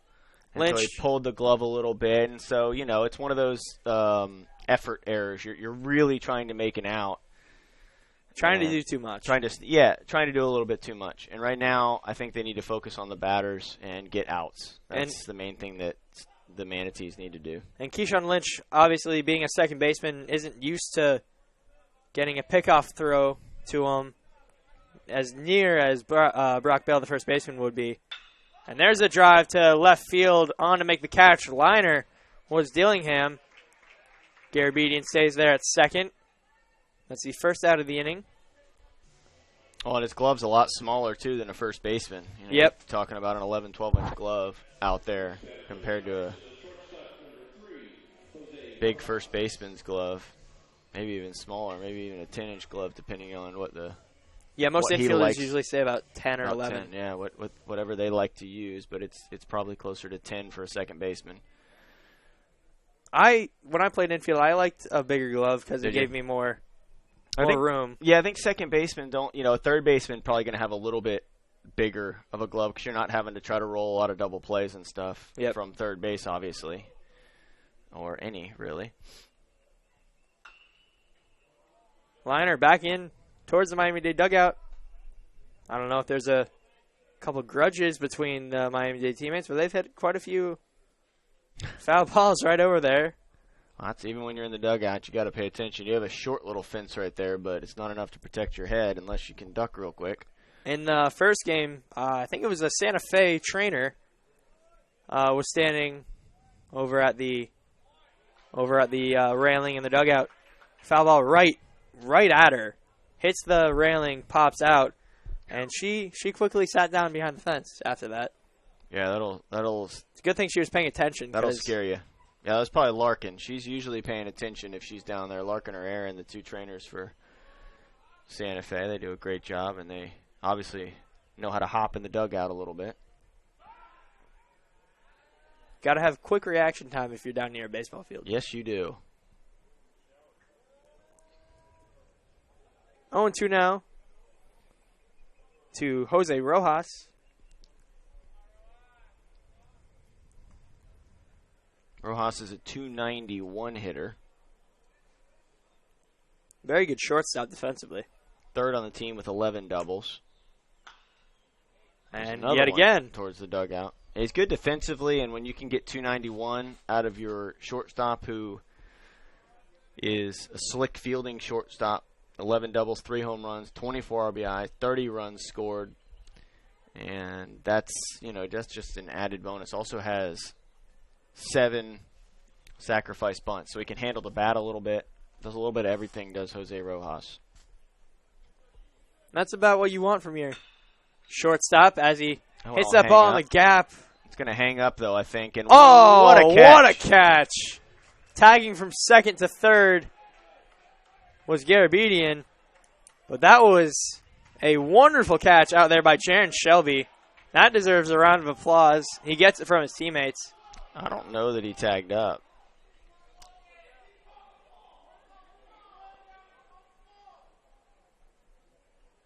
Did he not? That's what the head coach. I'm watching the stream, which is a couple seconds behind. We'll see. There's no camera angle towards it. Yeah, well, the cameraman was doing what he's supposed to do, be out there on the right fielder, and that ball just hung up enough. I thought it was going to be a little bit of an easier catch because it looked like it was going to hang up. It was really into the gap, and a tremendous play by the right fielder. Shelby had a bad first step and a great recovery. He off the ball, he thought it was going to be in front of him, maybe towards him a little bit, and he realized quickly that it was not. I don't think they're going to change this call. And I did notice that he was. It was close. It was. Yeah. He looked like he. It looked like he may have been a couple feet off the bag, but if the umpires either didn't see it or they did see it and they saw that he tagged up, then he tagged up. So you're not going to get that call changed very often unless one of the other umpires was looking at it.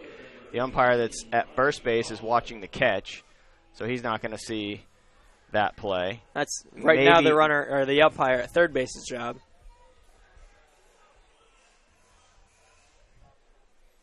So now a runner at third with 2 outs. Now with that runner at third compared to second, it makes the catcher's job a lot more important. Can't let anything get past you. And as a pitcher now, it maybe limits a little bit of what you can do. Spinning balls in the dirt and having something get away. You absolutely do not want to let this run from third score if you're the Manatees. And we have talked about Nunez utilizing that curveball. He'll have to use it a little bit less here, or not exactly how he wants it, at risk of that ball getting past Johnson. He throws it for strikes a lot, too. Yeah. So if he can throw that same curveball in there for a strike, he'll be all right. But you're right, he's not going to be able to bury any of them. We haven't really seen him bounce it. Well, there's one right there. Now that we're talking about it, of course, it happens. That one was a little bit more straightforward for the catcher, but he did a good job smothering that one and getting his body in position. He saw that one the whole way. It didn't catch him off guard. I think he knew the pitch was going to be down, and if you're a catcher with a man on third and you know it's going to be a pitch that's low, you sort of have to be ready for that. I mean, you've got to be ready to eat that ball, and you cannot let it get away. There is concrete with padding on the back, and that ball will bounce hard. And that'll end the inning on that strikeout. State College of Florida still trails by 4. Good job by Vladimir Nunez to not let that run get in. They still trail by 4. We'll be right back.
We are back here in the top half of the 8th inning.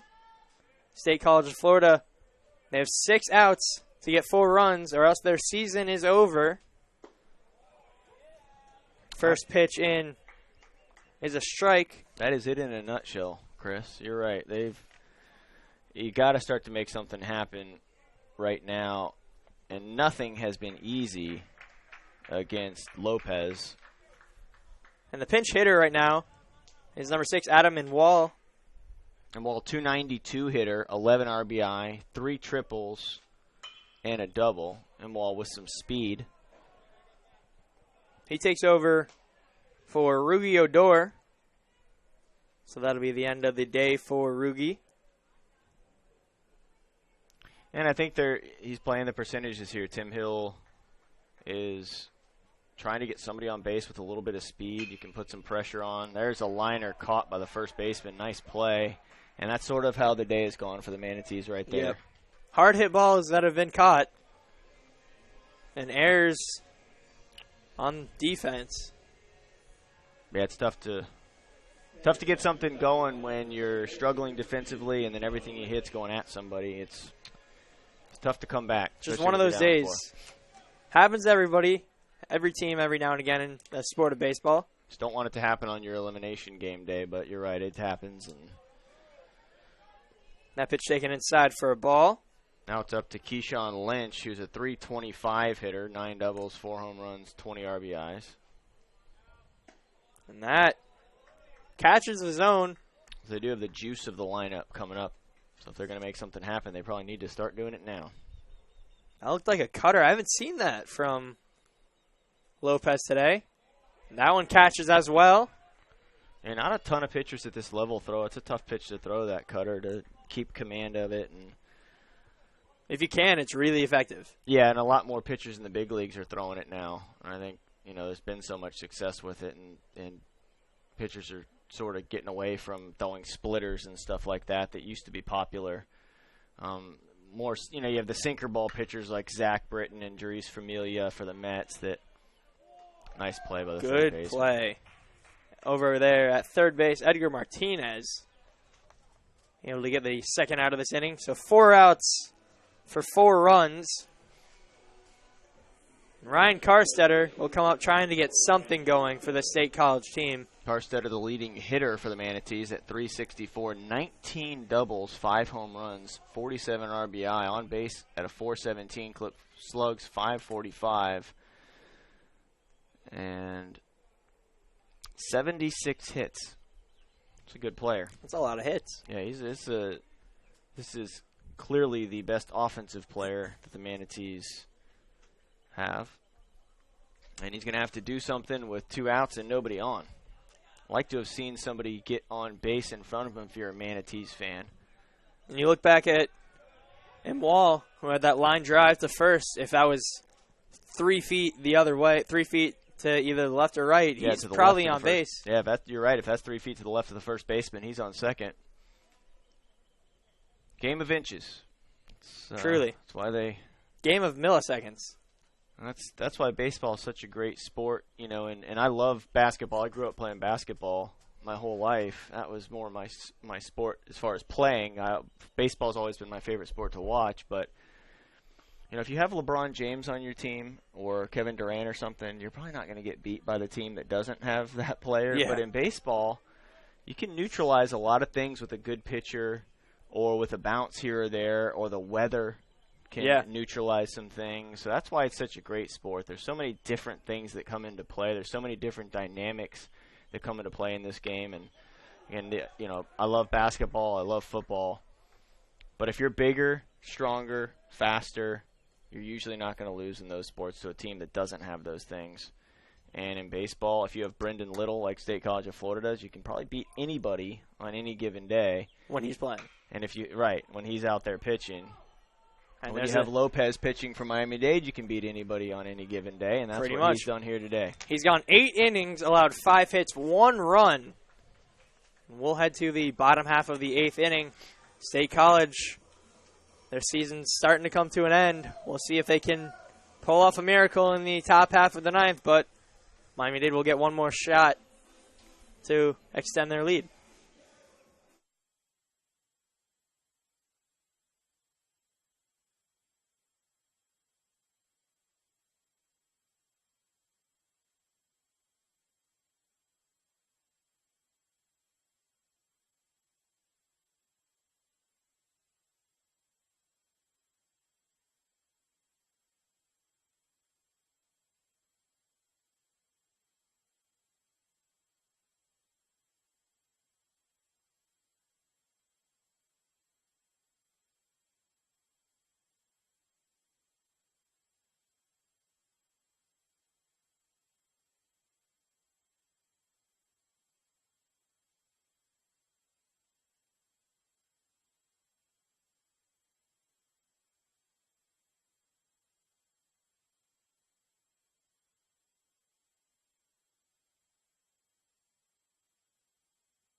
We're back here in the bottom half of the 8th inning. Miami-Dade leads State College of Florida 5-1. Their scoreline for today, 5 runs, 9 hits, 1 error, as opposed to State College's 1 run on 5 hits and 4 errors. Actually, 5 errors. Yeah, although we might dispute that Miami-Dade has 8 hits and State College of Florida has 5 errors, and in fact, I would venture to say that we're right on that one. And in defense of the official scorekeeper, he does a tremendous job here, and he does every game. I mean, that is a tiring job. He does the scoreboard and I feel him on that score. Man, he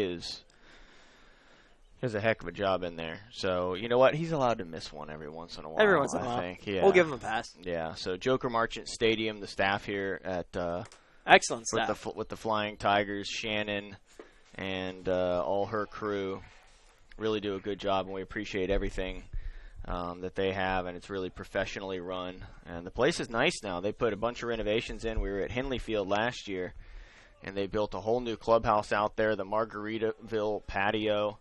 And apparently Justin Verlander said that the digs that they have here now that are out there are better than what they have at Tiger Stadium in Detroit. Really? Yes, he said it's much nicer.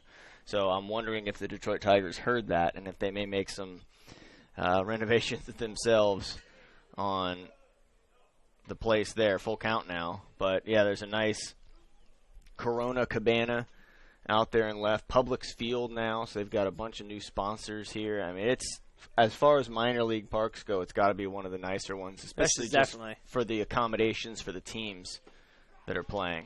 Foul tip, strikeout. That'll retire Bruce Martin, 1 away here in the bottom half of the 8th. A great venue for these players to play in and give them a feel of what it would be like playing at a big league type park, minor league park. You know, the only difference is that there's not stands out in the outfield. That's probably about the only difference between this and a big league park, and maybe a few more stands back behind, but really nice. And again, thank you to Shannon and Bing Tyus and Wally, who, congratulations to Wally Minto, by the way. His wife had a baby. Congratulations, Wally. And Wally's a dad. So a new baseball fan has arrived. Congratulations. Wally does a good job with just about, he sort of has his hands in everything. He's Bing Tyus' right-hand man. Of course, Rick Hitt and Mike Matulia and Bill Hamilton and all those guys that really do such a good job with this tournament and just with the baseball and the men's athletics in general in the FCSAA.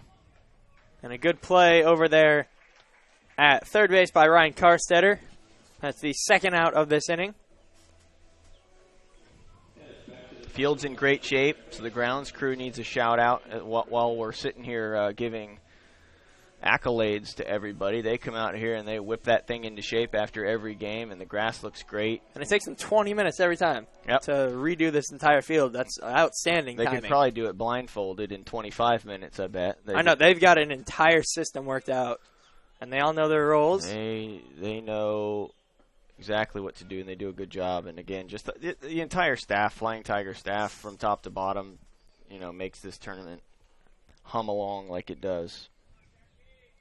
It's been a great experience for myself, and I speak on behalf of Marshall Watchers and Corey McDonald.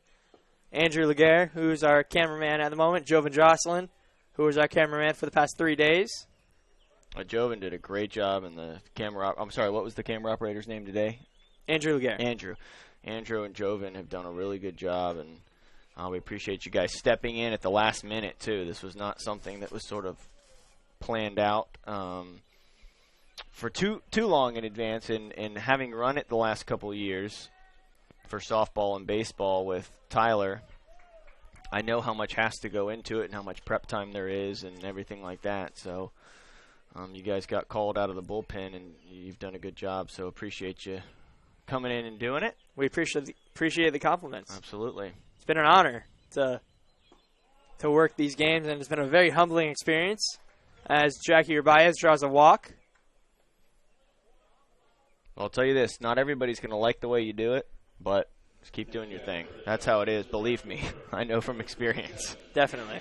You'll have people who think that they could get up here and take the microphone, and it is not an easy thing to do. It takes a lot of practice to get a good feel for it. And I still don't have that feel for it yet. I'm still working on it, but always perfecting. Maybe one day I'll be as good as Howie Rose. That's who I really like with the Mets. Love listening to him on the radio. I'm a big fan of Dwayne Stats. He's good too. Play-by-play for the Rays. Yeah, he does a real good job. I like the Marlins. I'm not a Marlins fan, but their TV guys do. They're fun to watch. They have fun with it, and I like that a little bit, having a little bit of fun. Another guy that I've looked up to for the past couple of years, Todd Callis. He just got a job. I believe he's doing play-by-play for the Houston Astros now. Oh, cool. Good for him. Good for him. Yeah, and, of course, Keith Hernandez, Ron Darling, the two ex-Mets that do the SNY broadcasts. Keith Hernandez, hilarious.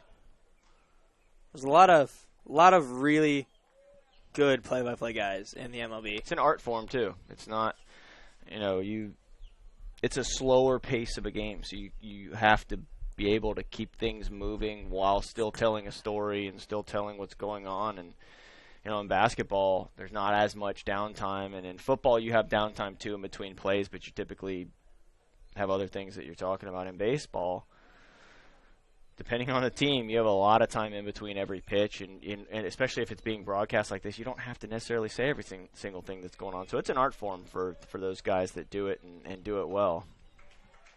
Big cut by Ramon Varela, down on the count 1-2. And baseball is a very unique sport. There's not a lot of time to get replays in, but there's enough time to make it to where there should be a replay in every now and again. Yeah. And in between, like you said, football, all the plays, unless they're running a hurry-up offense, which not many teams do, it's starting to become more college popular. It is, yeah. Yes. And even in the pros, you're getting a little bit with. Peyton Manning's retired now, but he sort of made that popular for a couple years. That's because he was smart enough to make any play on the line and call a couple plays in a row. And Aaron Rodgers is pretty good at that as well. There's a base hit to the right side. That could be third base for Jackie Urbaez, and he will make it without a throw. First and third now, 2 outs. Well, the first baseman had to hold the runner on. You didn't want him to get a big lead and be able to steal second because a hit would have scored him. So that left a hole. Big hole. And they took advantage of it. Good piece of hitting to just sneak that one in to right field and take advantage of what the defense has given you. And Brian Ray comes up. He is 1 for 4 on the day. Well, Brian Ray's the guy for them. 417 hitter, 6 home runs, leads the team. And it looks like they'll go to the State College will go to the bullpen here. And they will. Oh, maybe not. Maybe they change their mind. Well, I saw the shortstop throw his 2 hands up like, wait. So he's ready, so they're not stalling to give him more warm-up pitches. There's only one more out for... Likely one more out for Nunez. So he's pitched since there was 1 out in the 3rd inning. So as of right now, he has pitched 6 1/3 innings in relief. That's outstanding for a relief pitcher. He gave up, I don't know if, I can't remember if that run was credited to him at the end of the 3rd. I don't believe it was. I believe all 5 runs have been at the responsibility of Colton Chupp. Yeah, and regardless, he's done a good job after that. Yes. He's kept them in a position to win a game. We talked about this in the 4th. He's got to keep it where it was at. He's done that. It's just the offense has not been able to get going against Lopez. And that's not Nunez's fault. No. Joshua Lopez has pitched a heck of a game. Sometimes you just tip your cap to him and, game's not over yet. This is a big spot. Nunez needs to get this guy out and keep that runner at 3rd from scoring. Sometimes you're the second best pitcher in the game and you didn't give up anything. Right. Exactly right. Well, Brian Ray, the man that they want at the plate right now, again, a 417 average. Definitely looking to cash in on some insurance runs. 60 hits and 144 at-bats. Pitch in the dirt, blocked by Johnson.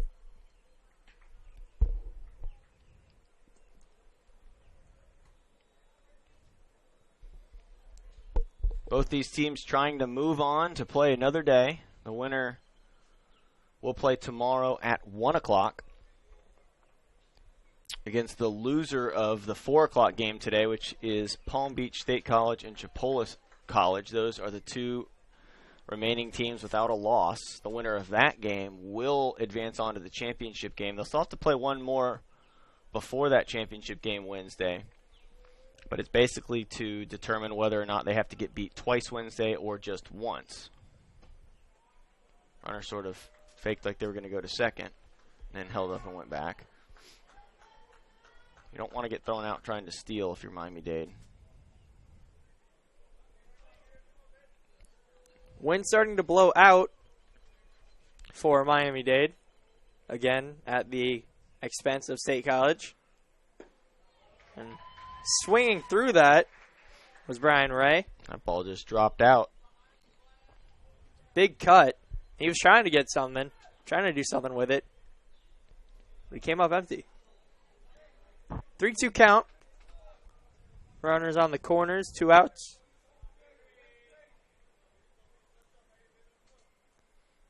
And there's a hard hit.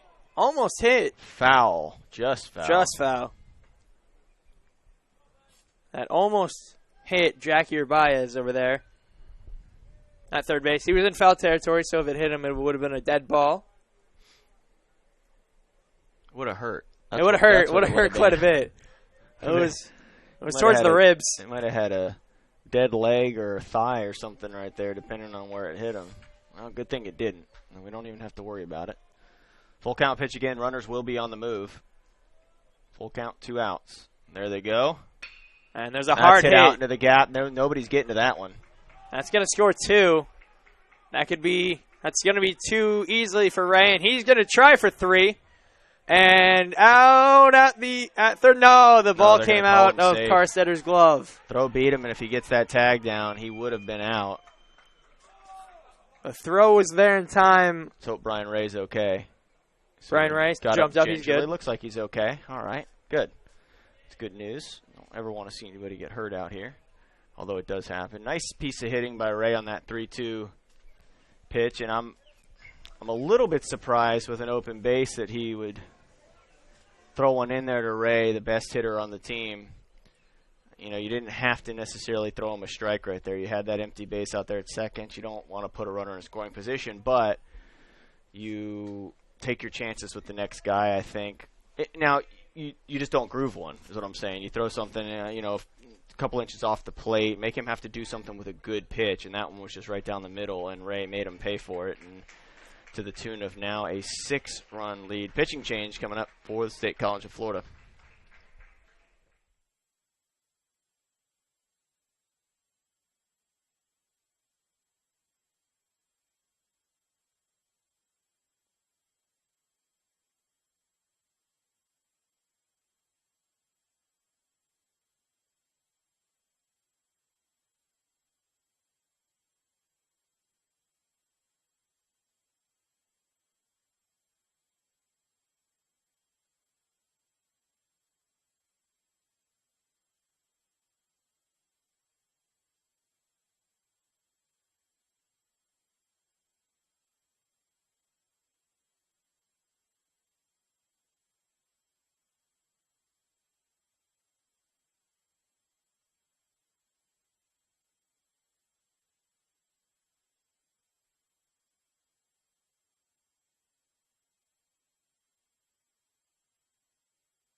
We're back here. The new pitcher for State College is number 10, James Logan Lyle. He comes in relief for Vladimir Nunez. Well, these two teams that are playing both have state championships and World Series appearances in the last decade. State College of Florida last won in 2010, and Miami-Dade last won in 2014. There's not been a back-to-back winner of this tournament since 2007-2008 when Chipola College won it back-to-back. Since then, in 2009, Santa Fe won it. 2010, State College of Florida. 11 was Chipola. 12, Polk State. 13, Palm Beach. 14, Miami-Dade. 15, Northwest. And 16, Santa Fe. There's a blooper, just foul. So in the last 7 years, 7 different teams have won it. And Santa Fe has won 2 out of the last, 2 out of the last 8. But other than that, last 7 years, 7 different teams. That shows you how hard it is to win this tournament. Santa Fe is still in it, so they've got a chance to go back-to-back. They've got a lot of work to do. They do. But this is just not. They can't lose another game. Nope. This is just not a tournament you usually come into. And even if you're the favorite, expect to win. You just can't. And there's a fly ball to left field to end this inning. Christian Garabedian skies that curveball. We'll be right back for the top half of the 9th inning. Miami-Dade extends their lead to 6. And State College of Florida has a ton of work to do if they want to stay alive.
Coming off the bat first in the top half of the 9th inning, the catcher for State College of Florida, Riley Johnson. State College down by 6, 7-1. There's a fly ball skied towards the line. Anybody going to get there? And it lands in the stands. Break for Riley Johnson. He'll get another shot. Well, there's where you're talking about with, like I was saying earlier, with all the space, there's not that much foul territory over there, so you can't run hard after it. If they could have sprinted, if the third baseman could have sprinted to get underneath that ball, that catch is made.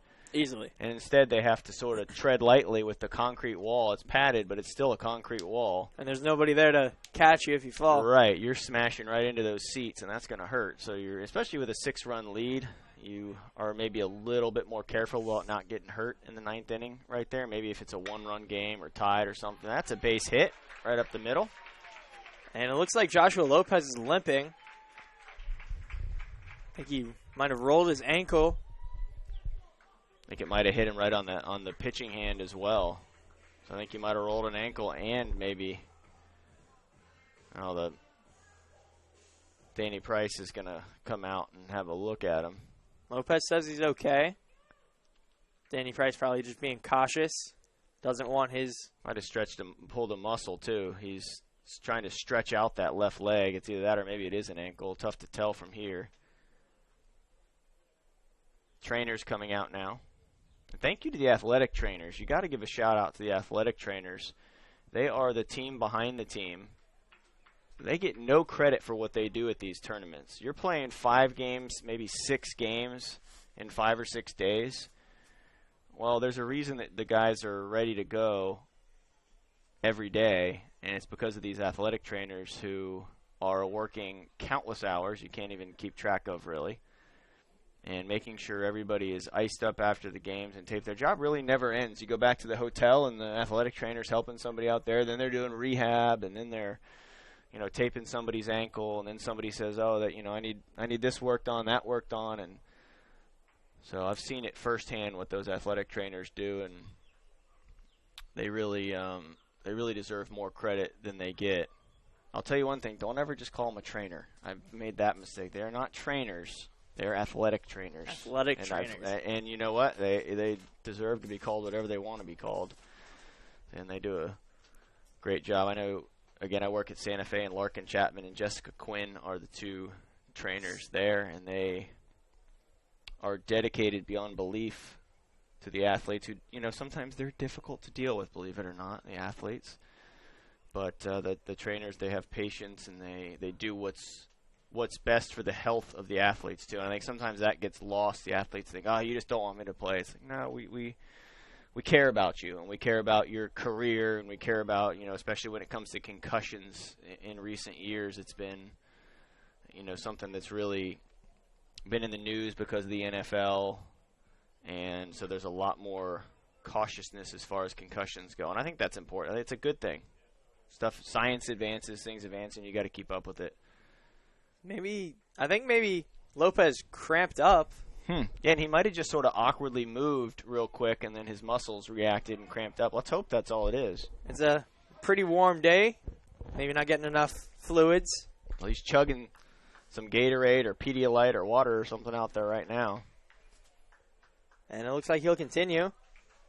So Lopez battling through injury now, trying to finish off what he started. He'll be granted a few warm-up pitches. Well, it's 89 degrees right now, and it feels every single bit of 89 degrees. It sure does. There's finally another breeze coming in. Well, it's going to be 93 tomorrow, high of 93, and then on Wednesday, a high of 96. Oh.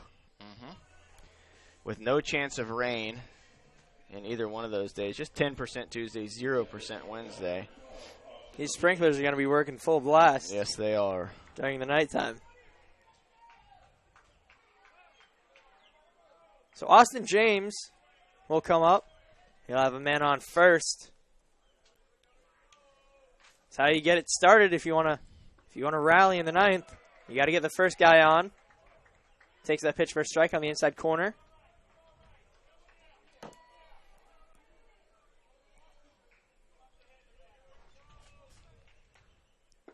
Swung on and missed. 0-2, big cut by James. Another good curveball by Joshua Lopez. We've been saying for the last 5 or 6 innings that State College of Florida needs base runners, and that still holds true. They have 1. They need a lot more. They need at least 6 more. And they've got to rally, take it 1 hitter at a time. Seen it happen. Especially in college ball, the games are never over. But as a Manatee player, you cannot try to do too much right now.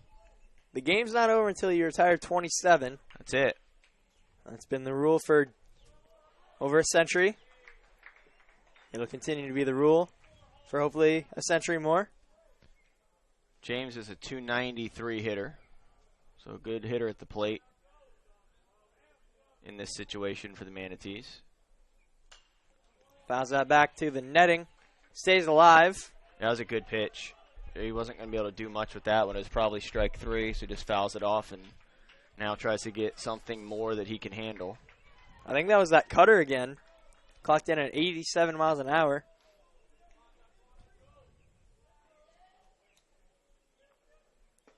Oh, Well, he came out of his shoes on that swing, literally. What a wonderful pitch. Slider down and in with some late bite. That was one of the best pitches that we've seen Lopez throw all day. He really located that on a 1-2 count. You want to make sure that the hitter's not going to be able to extend his hands and do anything with it. And Lopez still here in the 9th inning, really locating his pitches. And he gave Miami-Dade exactly what they needed today. Their offense, 11 hits and 7 runs. It's a really nice effort by Miami-Dade, and they'll try to obviously still have to get 2 more outs before this one's over. But if it continues like this, Miami-Dade has earned every bit of this win today. They sure have. They've pitched well. They've hit well. There's another wonderful pitch. Ball hitting the dirt. Fooling Romanek. He really gets late movement on that pitch. And the Manatee players are already committed to it. And we've seen scouts here the entire tournament, and I don't see many in this game. So the scouts that have been showing up are missing out on a wonderful performance by Joshua Lopez. That pitch fouled towards the Palm Beach players. Yeah, I don't know if Lopez is your prototypical pro prospect, but he's left-handed, and he throws in the upper 80s. So he's a guy that 5'11", 217. Could get on the radar at some point. He also, not 5'11", doesn't have huge size. That one just fouled, just to the left of the bag. And he's actually 2 days older than myself. That's a wake-up call. I was not expecting anybody born in 1998 to be in this tournament. Forgot that. Yeah. Well, there's nobody from 1982. There's nobody from 1982. Maybe some of the coaches. Okay, thanks. Now it's going to be a hit out to right field. And State College of Florida, he's going to take second on the bobble. So that'll be a single and an error on the right fielder, who kind of lackadaisically tried to field that one. So Miami-Dade gets bit with the error bug. Well, and that's big because it keeps the Manatees out of a double play situation. It doesn't seem like a big deal. Oh, well, it's 7-1, whatever. Well, instead of first and third, now you have second and third, and a ground ball doesn't necessarily in the game. You don't get a tailor-made double play. So it's the little things that if the Manatees were able to come back in this game, you could look back to that. And the way it looked to me is the right fielder just didn't really have a lot. I don't want to say effort, because he was definitely putting the effort in, but just sort of lackadaisical in picking that ball up and throwing it in, and didn't keep his focus for the entire play. And the result is now second and third, 1 out for the Manatees. Meeting out on the mound for Miami-Dade. I don't think that the bullpen guy is ready just yet.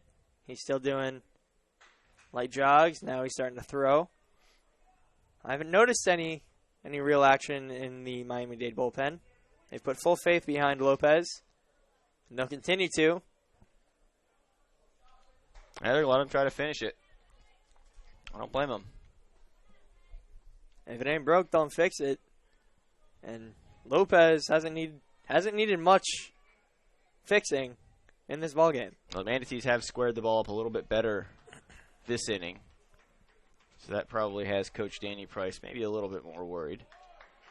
Lays off that offering, and that's a pitch that State College of Florida has been swinging at. So good plate discipline by Jaron Shelby, a 284 hitter. 7 home runs, leads the team. So a lot of pop from Shelby. And there's a ball swung on, hit to right field onto that roof in the stands, and that bounces back onto the field. So we'll pause a moment while we get that ball off the field. Ramon Varela, light jog. Tosses that ball in to Garabedian. And we're ready. So they didn't count that on the score card as an error by Shelby. Swung on, or not Shelby, Varela. I can't imagine they gave him a double for that, because he was not going to go to second until it was bobbled. He's not going to try to take an extra base right there down by 6. No, yeah, you wouldn't risk it in that situation. Because him not even being close to the tying runner, right, it would do nothing. He did the right thing with the base running when he saw that he was going to get into second easily. You have to take the base just again for the double play situation, but you're not going to go unless you're 100% sure you're going to get in there, and he was 100% sure after the ball was booted. Foul ball. Into the bat. Good. Nice catch. Good grab by the man in the green shirt. Took caromed off of the dugout, then off of the concrete wall, and then the guy in the neon green shirt. And a good toss. Swing and a miss. Good pitch. That'll retire Jaron Shelby. Lopez went right at him right there. He just reared back, threw it as hard as he could, threw a fastball, didn't mess around. Said, well, I got a 6-run lead. If you hit this out, you hit it out, but I'm going to challenge you and make you hit it. Brock Bell. We discussed earlier, not the best hitter on this lineup. Yeah, average-wise, he does have 5 doubles, a triple, and a home run. So he does have a little bit of gap potential. He's got enough power to hit it far. And there's that cutter again. No, not the cutter. That looked like maybe that was a slider. 78 miles an hour. And that ball is fouled out to the right side, off that roof once again. Yeah, that roof has been pummeled by foul balls. Like a little cabana that's out there down the right field line. We got a lot of really cool places here at that Margaritaville patio. They've got a lot of tables and sort of almost little beach chairs that you can sit in and watch the game. That pitch taken for a strike on the outside corner. Lopez one pitch away from completing this game that he started at about 1:15, almost 3 hours ago. Talk about that roof in the stands in right field. Not the most impressive roof I've seen hit in this tournament. And a check swing by Bell, able to keep himself alive. That home run that we were talking about earlier by Ronaldo Rivera went off the roof above the Margaritaville patio. Yeah, that's a shot. I mean, that was incredible. Giancarlo Stanton type bomb right there. And foul tip. Season still alive for State College for the time being. It's only a matter of moments, you would think. The Manatees don't want to go home. They might be forced to. That pitch taken inside corner. That'll be strike 3. And that will end the season for the State College of Florida. And that will end the game for Miami-Dade. They'll move on to play tomorrow.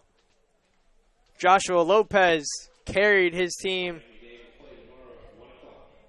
with a 9-inning complete game. 1 run on 7 hits. Great job by him today. Yeah, Lopez really just had it from the get-go. He commanded his pitches. He got ahead in the count. He changed speeds, hit his spots, everything you really want. 1 run, gave up 7 hits, scattered them really, and nothing hit real hard by the other team. So just tremendous job by Lopez, and he will keep Miami-Dade's season going. Good season for the State College of Florida. Congratulations to Coach Tim Hill and the team for making it this far. It's tough to get into this tournament to begin with. Not very many teams make it, and it's even tougher to get as deep as they did. So, got a good job by Coach Tim Hill and the Manatees. Congratulations to them on a good season. Miami-Dade will now play tomorrow at 1 o'clock. And they'll play against the loser of the upcoming game, Palm Beach and Chipola. The winner of the 4 o'clock Chipola-Palm Beach game will play Santa Fe College. So we're down to 4 teams in this tournament. The winner is going to be either Chipola-Palm Beach, Santa Fe, or Miami-Dade.